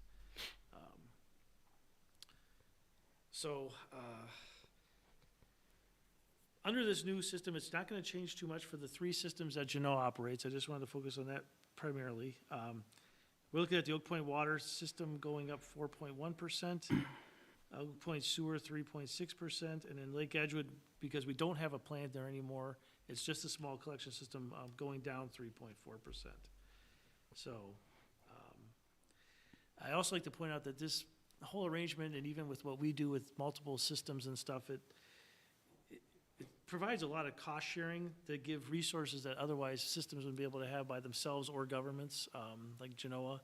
So, for example, like we're looking to increase this year the IT professional time, what our share is, because when you see my new budget, I have lots and lots of computer stuff on there because everything's going to online licensing now and this and that. So we're looking to raise that for the township, looking to pay $17 per square foot for our office space that we occupy. We'll fund 75% of the HR manager. The township then will pay for only 25%. And then we'll continue to pay for those storage barns that got rehabilitated across the street. Those have been used so many times already in the last 2 years, it's not even funny. So, in terms of having nice indoor storage of our repair parts for emergencies. The agreement itself is basically the same exact agreement that we had before. So much so that I appreciate Joe catching that we left some boilerplate language in there for insurance. So what you have there, we left in the language that Genoa Township shall maintain automobile liability insurance. Genoa will no longer be maintaining automobile liability insurance. That's going away. And then we had like Howell Township had a Genoa reference in it or something as well. So Joe caught those. Thanks to Joe because my eyes were crossed after reading this thing so many times, so I missed it. I was gonna say, a lot of legalese in there. Joe, you gave this your blessing? Dr. Tatar and I have exchanged emails. The version that you have is not what we are, We fixed the settling insurance, on. yeah. The insurance language has been corrected. Well, I sent you an email on Friday. There was a third one. Yeah, I got that one too. Okay, so we're cool with that? Yep. Awesome. Okay. Then we're all set. That's Great what I on wanted to top of verify. it. And what I can do is after everybody approves it, Joe, I can give you one last look at it or something if you want, so. Thank you. But you can't change anything because we all approved it. Right. Trust me, I've read that thing several times. I'm sure. So, yeah, just if you go through some of the attachments, Kelly, if you just go to Exhibit 4. So in the exhibits, we outline what all of our duties are. I'm not gonna bore you with all those. Again, those didn't change very much. All we really did was update to our current vehicle fleet, things like that. I just wanted to present you the world's most confusing organizational chart. It is not. So, I got a lot of people pointing at me in this thing. You might want to revisit that. But the way it kind of works is like, hey, from a technical standpoint, you know, each of the township boards will provide, or system boards will provide their input on the systems that we operate. However, the MHOG authority will become, you know, over the personnel, and finance will become MHOG. And then below that, then we have our three divisions that we have, our wastewater division, our water division, and our support services. So our wastewater is, of course, everyone runs our wastewater systems, water, and then supports like all of our GIS, our engineering, our billing. Because we also offer billing services to Marion Township and things like that as well as part of this, to, again, make efficiencies and cost sharing. The next one I just want to point out is, before we do the budget, Kelly, if you go to Exhibit 7, I just want to explain a little bit about, so rather than everyone trying to keep a timesheet of their time and stuff, what we do is we look at all these different factors and try to estimate how much time of our budget we're going to spend in each system. So we look at the number of connections that each system has, which is the number of customers. We look at how many miles of pipe. In total, we operate 341 miles of pipe. That would take you from here to Mackinac Island, just out of curiosity. So if you want to stretch all that pipe out that we maintain, it's a long drive every day. Then we have like how many systems we have to check every day. You know, on the water system, we have to check every booster station and water tower every day. We then said if that system was by itself, how many full-time staff equivalents do we think it would take to operate that system if it was standalone? We then look at the budget of each system. So in total, we oversee about $10 million in budgets per year. And then we look at how many, I guess we call them problem child things like fire hydrants and grinder pumps that we have to maintain as well. We put all those together and then we do a percentage and we say like how much percent is each one. And then we do this every year and that's specified in the contract. So as one system grows a lot and another system doesn't grow, their percentage drops. And then, you know, so if you look at this for this year, for example, we're looking at MHOG increasing 0.57%, GEO increasing 0.39%, all the smaller systems dropping because MHOG and GEO are our two large growing systems out there that are adding the most customer base. So that's how we break up what each system pays. And then if you go to the budget now, which is Exhibit 6, what I tried to do so the boards could see, and I wanted to be upfront and honest, is that, you know, I don't want to show that we're showing some kind of big increase in our cost, but hiding it because this is going to be a 6-month budget. So another little wrinkle here is that MHOG's fiscal year ends on September 30th. Genoa's ends March 31st. So April 1 to September 30th is going to be our budget this year. So what I did is I did a budget assuming that we would be here for a whole year, and then I did a budget for 6 months, you know, based on what we think it's going to be during that 6-month time frame. It wasn't as simple as just dividing it in half because some things we're going to pay this summer, you know, like all of our license fees for our computers and things like that. So long story short, that's that. So when you see the fees that, like, including operations labor, that's Oak Point Water, Oak Point Sewer, MHOG, Lake Edgewood, that's that percentage I showed you multiplied by our total budget. And then our budget balances each year. So that's how that goes. So long story short, not too much of an overall change. I think if you look at our overall budget, we're looking at an increase of 3.57%. And, you know, we're assuming a 3% cost of living adjustment here in April for our staff. We will be also participating in that Romberg Stover Associates study, and we'll likely be doing some merit increases in October. We just didn't have time to roll all that in with every other change that we're making, so. We do have some guys that are due for promotions and stuff for passing licensing exams and things like that. Yeah, I mean, overall, everything's pretty much staying the same. The biggest thing we did is if you look here under computers, we have so many new things now that we have to do. And in that last budget, I didn't have enough detail in it for me, so I wanted to break down a lot of these licenses and stuff for that as well. So I don't know if there's any questions on all that stuff I just gave for the whole contract that incorporates this budget and It looks like everything. you spent a great deal of time going through this many times over. Yeah, and Ken Polka, for February Hannaford and Polka helped a lot as well. And Denise here from your office as well, too, helped a lot, so.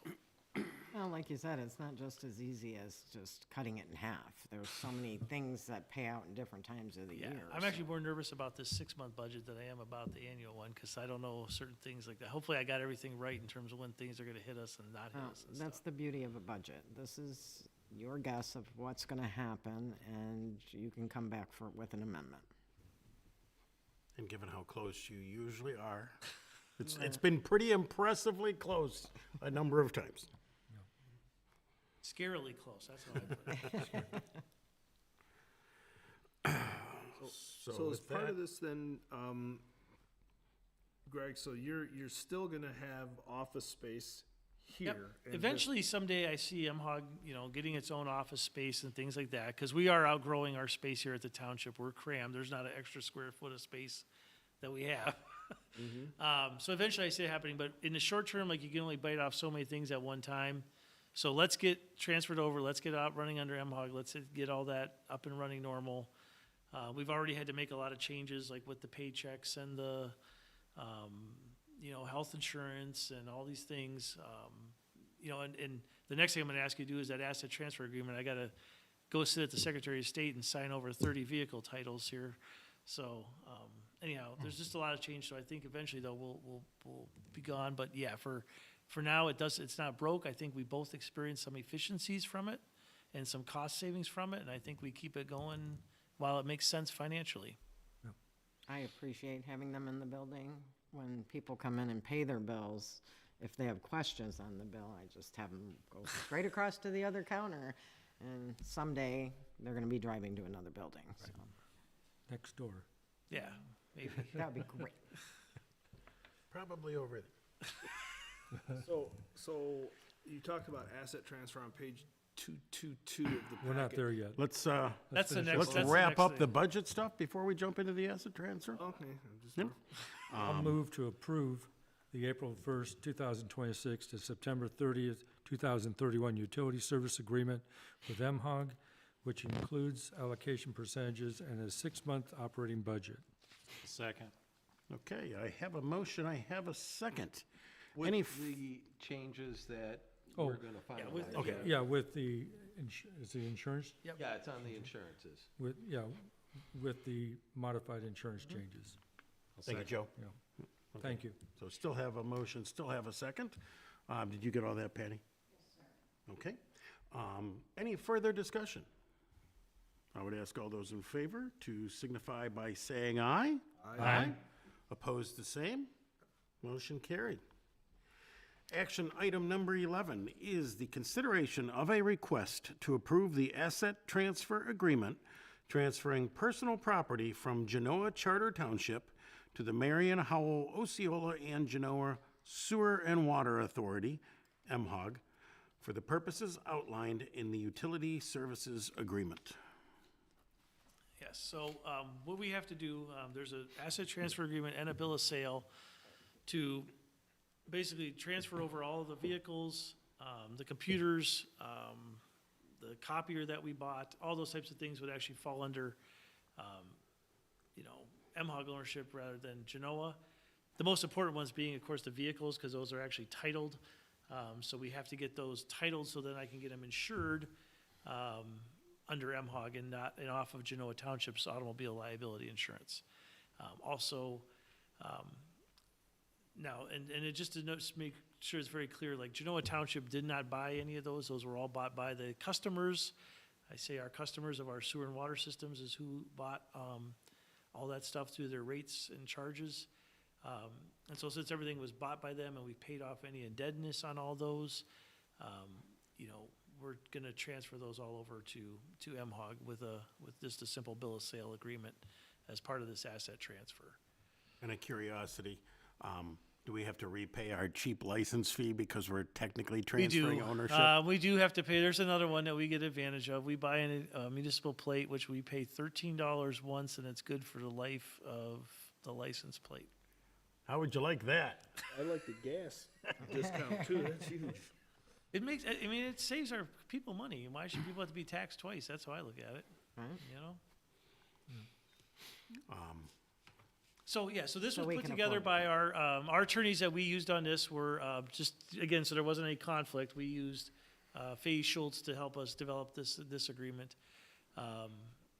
So we talk about all the different things, and I get, it's basically, yeah, it's just, and then we have a listing of all the vehicles that are getting transferred and all the equipment that's getting transferred over. And then it also included the old contract, and then there is a bill of sale. And then here's all the stuff. Adam put this list together for me. These are all the computer and office type items that we have, and licenses, software licenses. And then this is all of our vehicles. So our vehicle fleet. There's actually only 30 vehicles because if you notice there's no number 13. We're like the elevator in a hotel. We don't have a number 13. Nobody wanted to drive 13. Lucky number 13. Nobody wanted to drive 13, so when we traded it in, we never replaced that number. That's hilarious. Joe, comfortable with the transfer agreement as well? Yes, I'm glad he put on the record, though, that MHOG had paid for all of these. So Yep, there's absolutely. no question that. Yeah, and not MHOG, but everybody that Well, contributes to the system. Geo, Yeah, yes. Yeah, everybody All the paid. various systems paid in, yep. customers. Yeah, the customers paid for all that. Came out of your budget. Yeah, it's just for titling and liability Yeah, insurance right. and all that. We've got to put it into, somebody's got to own things, so. Does that answer your question about asset transfer? Yeah, for everything that Adam put together on the list, for MHOG asset list, and it's got the model numbers and then the truck inventory, so I think what I heard was that this was all come from DPW. Correct. Okay. Yeah. Is that equipment still here physically in this building? Yeah, like, so we have our copier, the It's plotter. just signing over from Genoa Yeah, to. and those don't have a title, so we're not really gonna be signing them over. That's why we put them in agreement, is just listing them out to document that.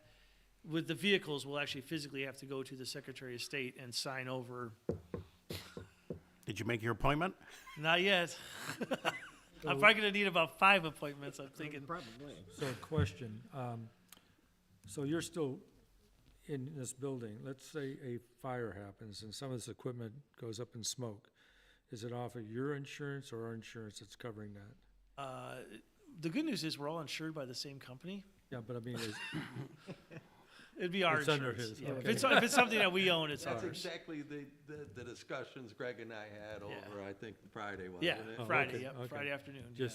Just curious if our liability is covering that, or since you're in this building, I didn't know if it was still under our liability or yours. Yeah, okay. All right. It'd be under our property.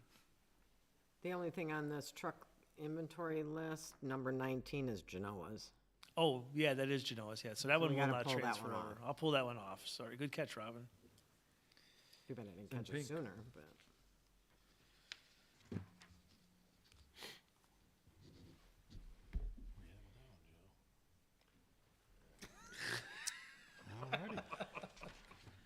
That's another thing I realized in doing all this stuff is there's a lot of stuff. There's a lot of stuff.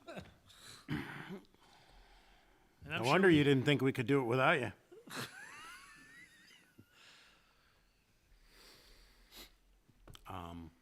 I guess at this point, I will entertain a motion on action item number 11. I'll move to approve the asset transfer agreement transferring personal property from Genoa Charter Township and to MHOG for the purpose outlined in utility service agreement, less vehicle number 19. With the modification of the removal of vehicle 19. Yep. Okay, I have a motion, I have a second. Any further discussion? Seeing none, I would ask all those in favor to signify by saying aye. Aye. Opposed, the same. Motion carried. Okay, and then the last thing, you're not done I had We one get more 'em thing. one more. Because you haven't heard enough from me today. Oh, yeah, nope, that's it for Greg. You missed it. Under the original update I had, I did want to give you a little update on we just finished all of our sampling and got all of our results for the past year's sodium and chloride and PFAS sampling for the residents downstream of the former Oak Point wastewater treatment plant. So as a quick background on this has been going on since 2000. In 2000, the Genoa Township entered into a consent judgment with at the time, I believe it was DNR, and then it became DEQ, and then it became Eagle at the state. And historically, there was a lot of sodium contamination as well. Glad to say that the sodium levels have all come down below what is now the drinking water standard of 250 milligrams per liter. We still have a lingering chloride plume there, but it is shifting away from the homes on Glenway as it moves to the southwest towards the Chilson impoundment is where it's ultimately going. Back in 2015, as I said, the wastewater plant went offline. So in 2015, we were able to remove the source of the sodium chloride, which was essentially everyone's water softeners in Oak Point backwashing into the system, or actually even just if you have, as hard as Oak Point's water is, your salt in your water itself is above drinking water standards. So good news on this front, things are coming down. We are still providing point-of-use RO units to all the residents that have had either a chloride exceedance or a sodium exceedance. We do maintain those. You'll see those in a couple weeks when I'm back here for the Oak Point budget, that we do a program for that to keep all the point-of-use systems available for residents there. So this is just an update on the sodium and chloride plume. Again, so with sodium is a health-based criteria, so the fact that we're below that now is awesome news. There's no longer any health-based effects with sodium. Chloride is more of an aesthetic criteria, in that above 250 it can make your water taste a little bit salty. So, but it's not really a health-based criteria for the 250 on the chloride. So there's that. And then the PFAS, actually a little bit better news on this as well. Overall this year, we've seen all the concentrations come down on the PFAS. So last year we had 6 homes that exceeded the MCL, which was 8 parts per trillion. So just to put it in perspective, a trillion, of 1 part per trillion is 1 second in 32,000 years. That's a part per trillion. That's the equivalent of how small a part per trillion is. But the Eagle established a criteria for 8 parts per trillion as the drinking water standard for PFOA, and but every number has come down. This year we only had 4 homes exceed that. All the homes that have PFAS of any kind of detection, doesn't matter what conjugate it is of the PFAS or anything, we give them a point of use filter as well. So whether they had one for sodium or not, if they have any detection of PFAS on the errors on the side of caution and health for the residents, we give them a point of use filter.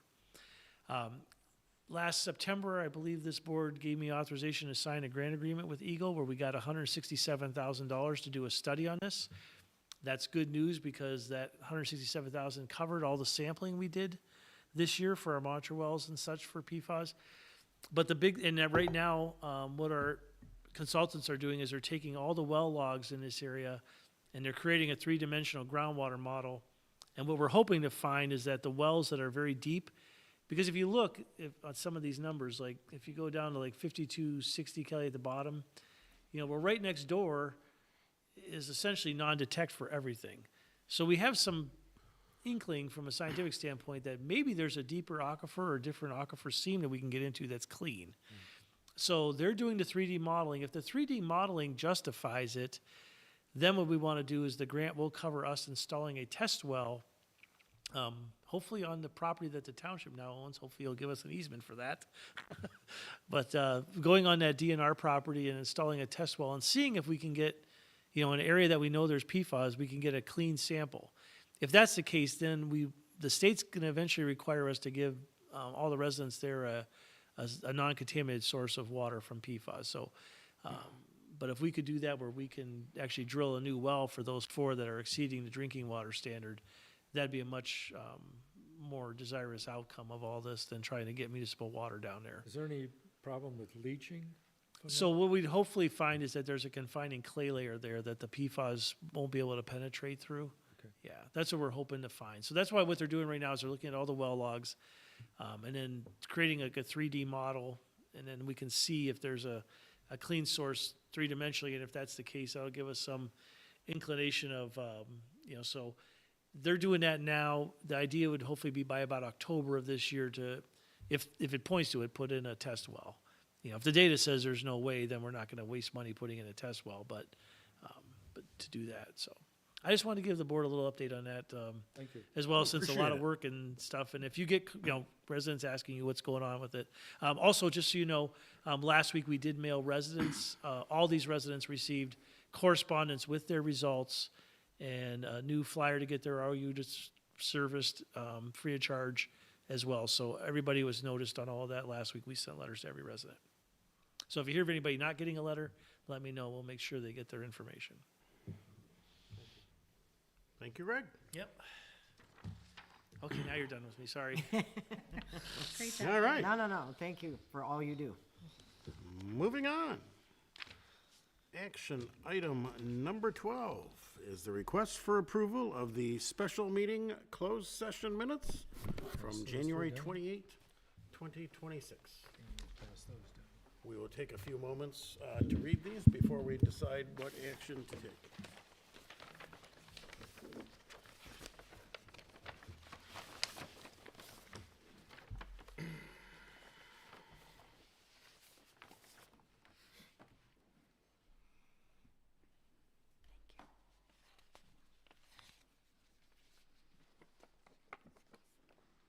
And this one you don't get.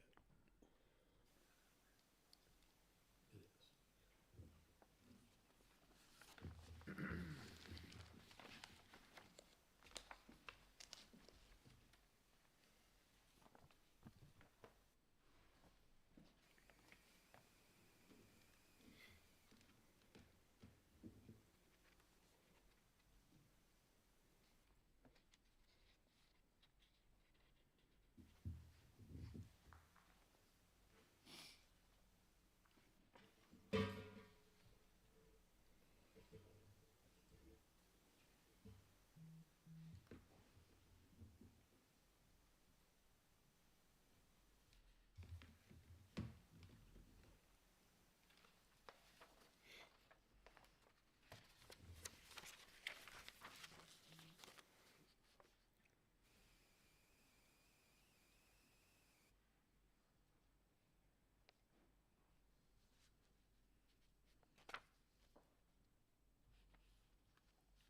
question, and it's not about anything in here. Not regarding anything within the minutes, correct? Correct. Thank you. The only people that see these minutes are these people right here, right? Correct.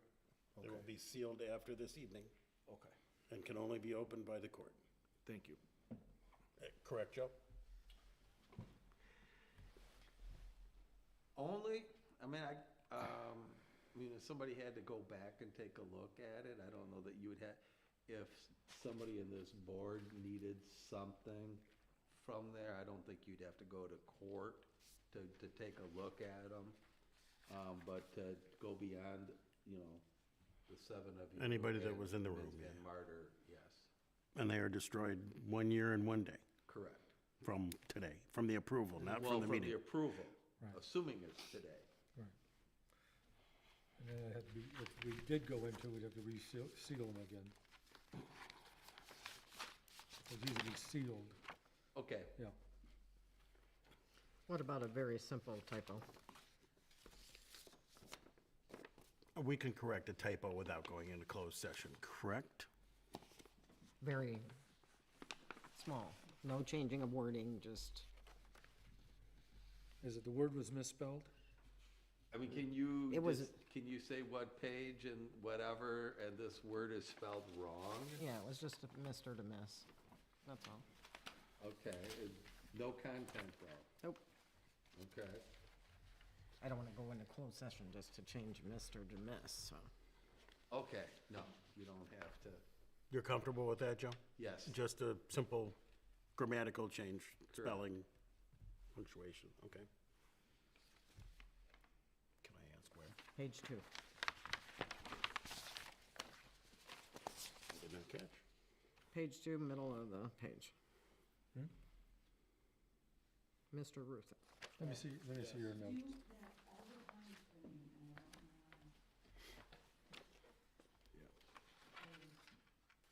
Oh, yeah, Because you're going for the bar to begin with. It's a misgender. misgender. Okay, we're cool with that. That she would be offended by. Maybe, Well, maybe not. maybe not. It's fine.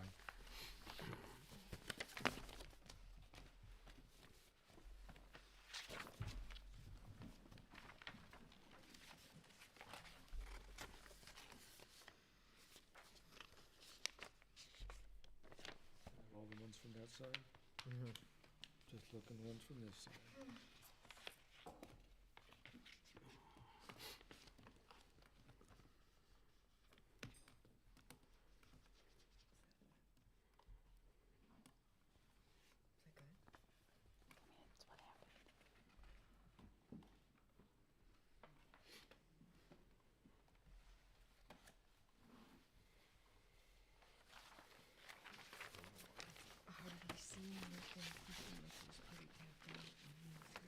Just slide it, yeah.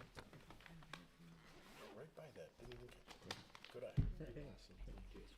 Always great at that either. Surprise.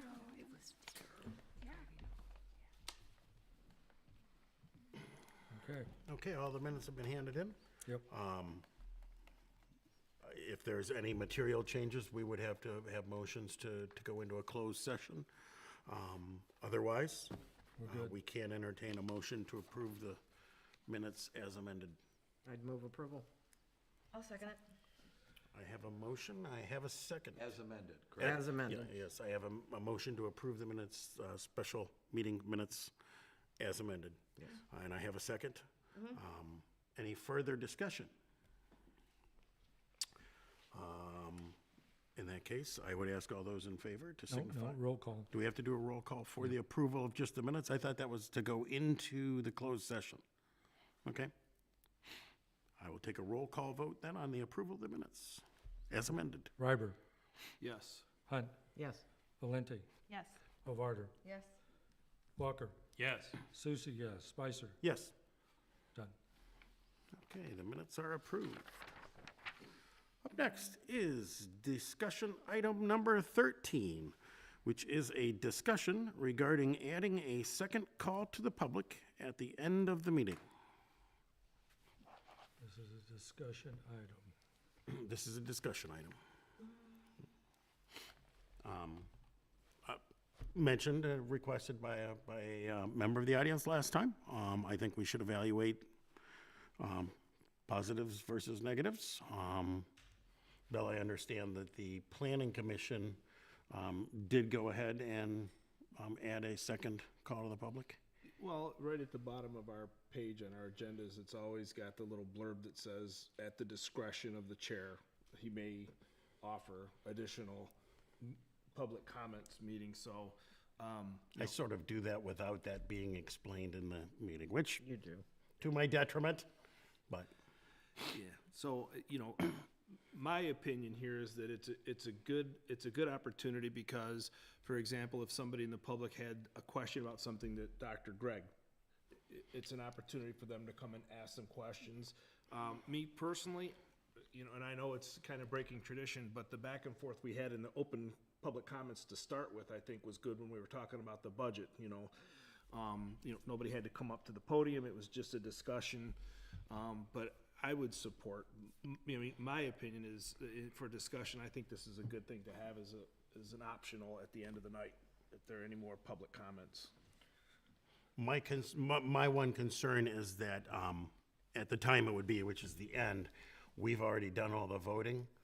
So the next time to influence any action we may take would be after the next call to the public. So it almost seems a little repetitive. Because the other thing is, even if somebody had a question for Dr. Greg, technically, well, that too, but call to the public, we aren't allowed to respond. We have to just listen. It isn't a back and forth discussion, so. That's the only issue.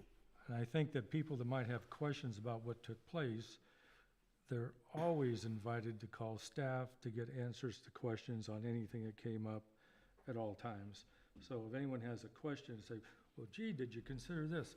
We can't respond to that, but they could call and talk to staff about it. I don't personally see a need for a second call to public. Well, if this is something the majority of the board wants to do, I'm not necessarily opposed to it. However, I would encourage emailing or calling staff after the fact for the questions. The developers are gone, Mr. Tatera's gone. And like you said, call to the public isn't the back and forth conversation like we had during the public hearing for the budget, which that public hearing is designed for just that. So I'm not sure what good it would do. Well, it's like comments, like, I'm happy with that, I'm not happy with that. Yep. Yeah, if somebody's not planning to attend the next meeting, then that would be a chance for them to register their comment. We could certainly, and granted, we're not taking a vote this evening.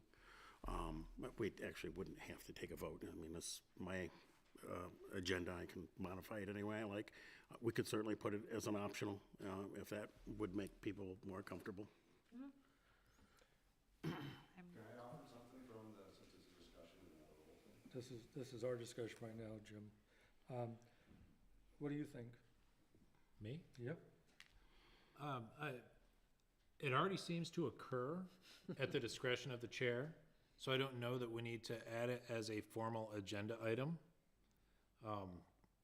Because we are open to dialogue at times, so yeah, I don't find it necessary to put a formal second call to the public at the end of the meeting, because we already pretty much kind of do it. We've made a great effort to accommodate the people that have taken the time to come out and participate in the meeting, so to speak. And stay for the whole meeting. Probably a little generous with that, some of my cohorts would say, but I do value that people have taken the time to come here Totally. and give us their input, so. Well, that's what we're trying to do, we're trying to be more transparent and open, that was like the whole And we are. thing. Yep. Not sure we can be much more than we are, but we will look into ways to be.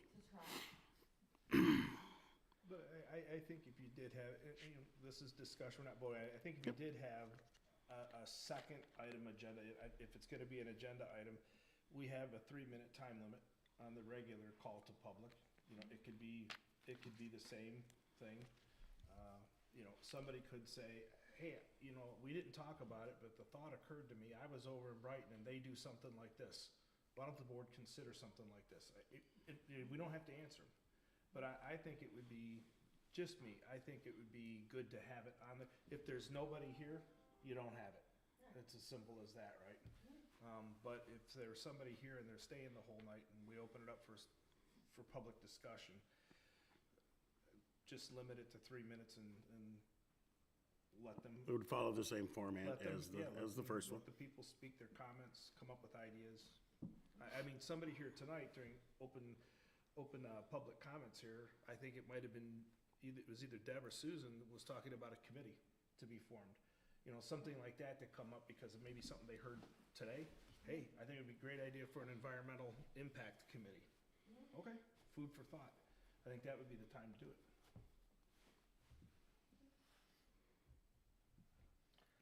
Okay, so I guess we leave it up to the chair's discretion. If he wants to add that based on the comments today, sure. Absolutely. Okay. Thank you. Anybody have any further discussion on the discussion item? No. Okay. Moving on then, correspondence. One thing I want to say is I would like to direct all of our residents to the 2025 year in review for the Brighton Area Fire Authority. There's a tremendous amount of information in that report about what they do and the service that they provide to all of us residents. And it's quite impressive, actually. They handled just over 4,600 calls last year, with 90% of them having personnel on site within 10 minutes of the initial call, which I think is pretty darn impressive. And Chief was always looking to shave that, and that number did get a little bigger with, unfortunately, some of the construction issues that we had along Grand River. And if you remember, the bridge closed on Fire department Chilson closed. Road, and now we have a fire department closed. So there have been some things hindering them, and I still think they're doing, I think that's pretty impressive. It's an excellent report. They're also getting some great new young people that are, coming into the organization. So there'll be staff for years to come. I just think it's a lot of very good information, for the residents. We're a third of this organization, and they handle our fire rather than us having our own fire department. We've opted to go this way, and it is very, very, very beneficial to do it this way. It's impressive what they get done. We are blessed with a very good staff, chief and Assistant Chief Sirianni. We have very good leadership over there, and the firefighters themselves are really impressive. They just had their awards ceremony on the 6th. They had a little write-up about that for the board. How long did that Oh. go on Comments. for? How long was the program? A little over an hour. Okay. It's a very nice Honestly, I ceremony. wasn't keeping track because it was so interesting. I was able to attend last year. Unfortunately, this year I was unable to attend, but it's very cool to see the people be promoted. And then the firefighter of the year it's a pretty big deal. Right. They're pretty stoked about it. It's very cool to see. Yeah, they had a busy year last year. Yes, they did. You had one correspondent, right? I put 2 items in correspondence for the board this evening. One was just a positive feedback that I received from a resident. We don't get those very often, so I thought I would just summarize it for the board. I've actually taken complaints about the fact that we don't salt the walking path that sort of traverses the property here, but this particular resident was trying to thank us for not salting the walk because she doesn't have a place to walk her dog. That is not salted except for here, and she was really thankful that the board maintains that path and that we don't salt it. And then the second item I put in correspondence was just a copy of a letter that I wrote to Dr. McGregor with Howell Public Schools regarding the proximity of the baseball fields to Latson Road. That comment was raised by a resident at a previous meeting, and so I just passed that along to Dr. McGregor. Very nice presentation, and thank you for doing that. I did want to mention, we have kind of mentioned about trying to cut down the salt usage with our contractor. It is actually a very sticky catch-22 since 2023, a Michigan Supreme Court ruling, the open and obvious has kind of been thrown out, so we now apply the comparative fault standard. So some people who like to slip and fall, you know, hey, even if they only get 50%, it could still be a nice number, so. Well, it's more than that. Well, okay. If you care to add anything, Joe, I would welcome your contribution. The liability for the township using salt or not is probably non-existent under the Governmental Tort Liability Act. We push that all on the contractor, Yeah, unfortunately. Well, as a contractor, I would say that's unfortunate, but. As a contractor, that's different, but for the entity itself, you probably don't have liability if somebody slips and falls outside of this building. Okay. So, but that then means the contractor, we can't necessarily control what he's doing. If he's accepting, or she, all of the liability, we kind of have to allow them to use their Well, that's- judgment. Yeah, they may face some exposure, but the township itself likely doesn't. Okay.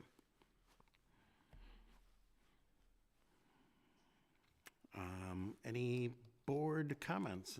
Have we had any meetings? Okay, excellent.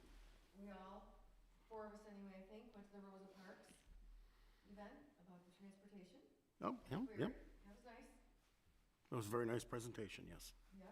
And then Saturday, I helped at Recycle Livingston because the line was super long, way down the road. But they really recycle it there, so I support them. That was kind of fun doing that. Everybody was super nice. And the MIT event is coming up March 7th at Crystal Gardens, which is in Genoa Township. Anybody ever attended? What is Night it? of the Tropics? It's a big fundraiser for the Sunrise Rotary Club. It's pretty fun. Chris Swanson comes and MCs it. People spend money. Good time. Steve is a big sponsor or He arranger, used to be. right? Okay. He's not building anymore, so he's not Okay. a big sponsor. It's Tom Archer this year that is, he has an investment firm. Okay. He's a big sponsor, but it's still pretty fun. Everybody dressed up in tropical stuff. Yeah, chief comes and lets go a little bit. It's Yep. a good time. He's pretty funny. He is a very He's funny great. guy. Yep. When you get him outside the fire, Yep. he's a little less serious. He was there Friday talking about it, so it's a good time. It's kind of fun. Excellent. Thank you for the reminder, because I got to remind him we have to auction off a ride on the fire truck this year. We'll get good bucks for that. Yeah, usually there's something from Mike Murphy about riding around with the sheriff. There's trips, Yep, I do lots it. of I great get prizes. Some things donated usually. I wander around and get stuff. It's pretty fun. Excellent. Thank you for bringing that up. It's a good cause. Well, for me, now that it's February, I guess I'll start my push. The taxes, last day to pay is normally February 28th. That's a Saturday this year, so you get a bonus couple days. So Monday, March 2nd will be the last day to pay here. As of the last planning commission meeting, last week, Amy at that point in time didn't have anything for March yet lined up for planning commission, Okay. So there's potentially not going to be a March meeting if nothing comes potentially. forth. Okay. And we did not have a ZBA this month, but we do have a March one coming up. Looks like a couple of sign ordinance situations. Okay. Anything further? That's about it. We've got, I think, Kelly, thank you for working with Lieutenant Young for rescheduling our Stop the Bleed training, which is gonna be Tuesday, I think, the 24th. Yes. Yeah. So, and next Monday, in this exact room, at this exact time, well, much earlier than this, starting at 6:30, will be us seeing the results from the master plan survey. Everybody is invited, public is invited to attend, encouraged to attend. We will broadcast on YouTube. Very excited to see how it turned out. We put a lot of time and thought into those questions. I think it's going to answer some priorities for us moving forward. So we're excited to see what they found. And that's a joint meeting with this board, planning and zoning. ZBA is also be involved in it, so. It will technically be the planning commission's meeting. Right. Yep, and we'll just be there to see the results. So, excellent. Do we have time for public comment? We can entertain public comment. We'll experiment with our chair desire. What I was gonna say was, I really don't want a roll call, or a public, because that limits you guys' ability to communicate back. So, maybe I did miscommunicate last time. So what I'm really looking for is like at the end, that there's a little bit of discussion. Again, it's your discretion, I don't have any issue with that. But if there's not much on the agenda, we don't need to talk about it. If there's some things that look like they might be contentious, then we could have those type of discussions. So I think that's good, and I wanted to thank you for addressing the baseball field thing. I think it's something that just needs to be addressed, so. Sure. So, thank you. No, and I thoroughly enjoy the back and forth. Some of my fellow supervisors give me stuff for violating Robert's rules, Yeah, but you know what, it's crazy because it depends on where you go. In northern Michigan, they're free for all. The township board meetings, they're back and forth the whole meeting, and it's crazy. And here is pretty rigid, so someplace in between is kind of a nice way to go. But a discussion instead of the formal call to the public is better. Because I don't want to just get up here and somebody else and you guys sit there and just look at us, right? Especially when there's something that you can answer. So I just wanted to correct what I was kind of looking for there. okay. So thank you. Thank you. I do have a suggestion, and I'm glad you reminded me about the planning commission next month. Next week. Next week. Next week. No, the next planning commission for March. Oh, okay. Commission meeting. If we're not going to have one, I say we do have one, because there's always ordinance stuff to work on, and it takes a long time, as Bill can attest to that. There's a lot of discussion involved in these, in putting these ordinances together. So I think a meeting in March is due. We're talking about the tree ordinance, still trying to figure that one out. And of course, we could maybe have some comments in there about the data center ordinance that we're gonna try to put together. And of course, some of us have other ideas about ordinances. So I think March would be a great time to just do ordinances. And that's my comment. Thank you. Okay. I have a question. What does it cost to run a meeting? So a planning commission meeting is a little cheaper than this one, but it is probably about $1,300 or $1,400. I would say potentially. Not trying to put a dollar amount on your No, request, no. but just so people are aware.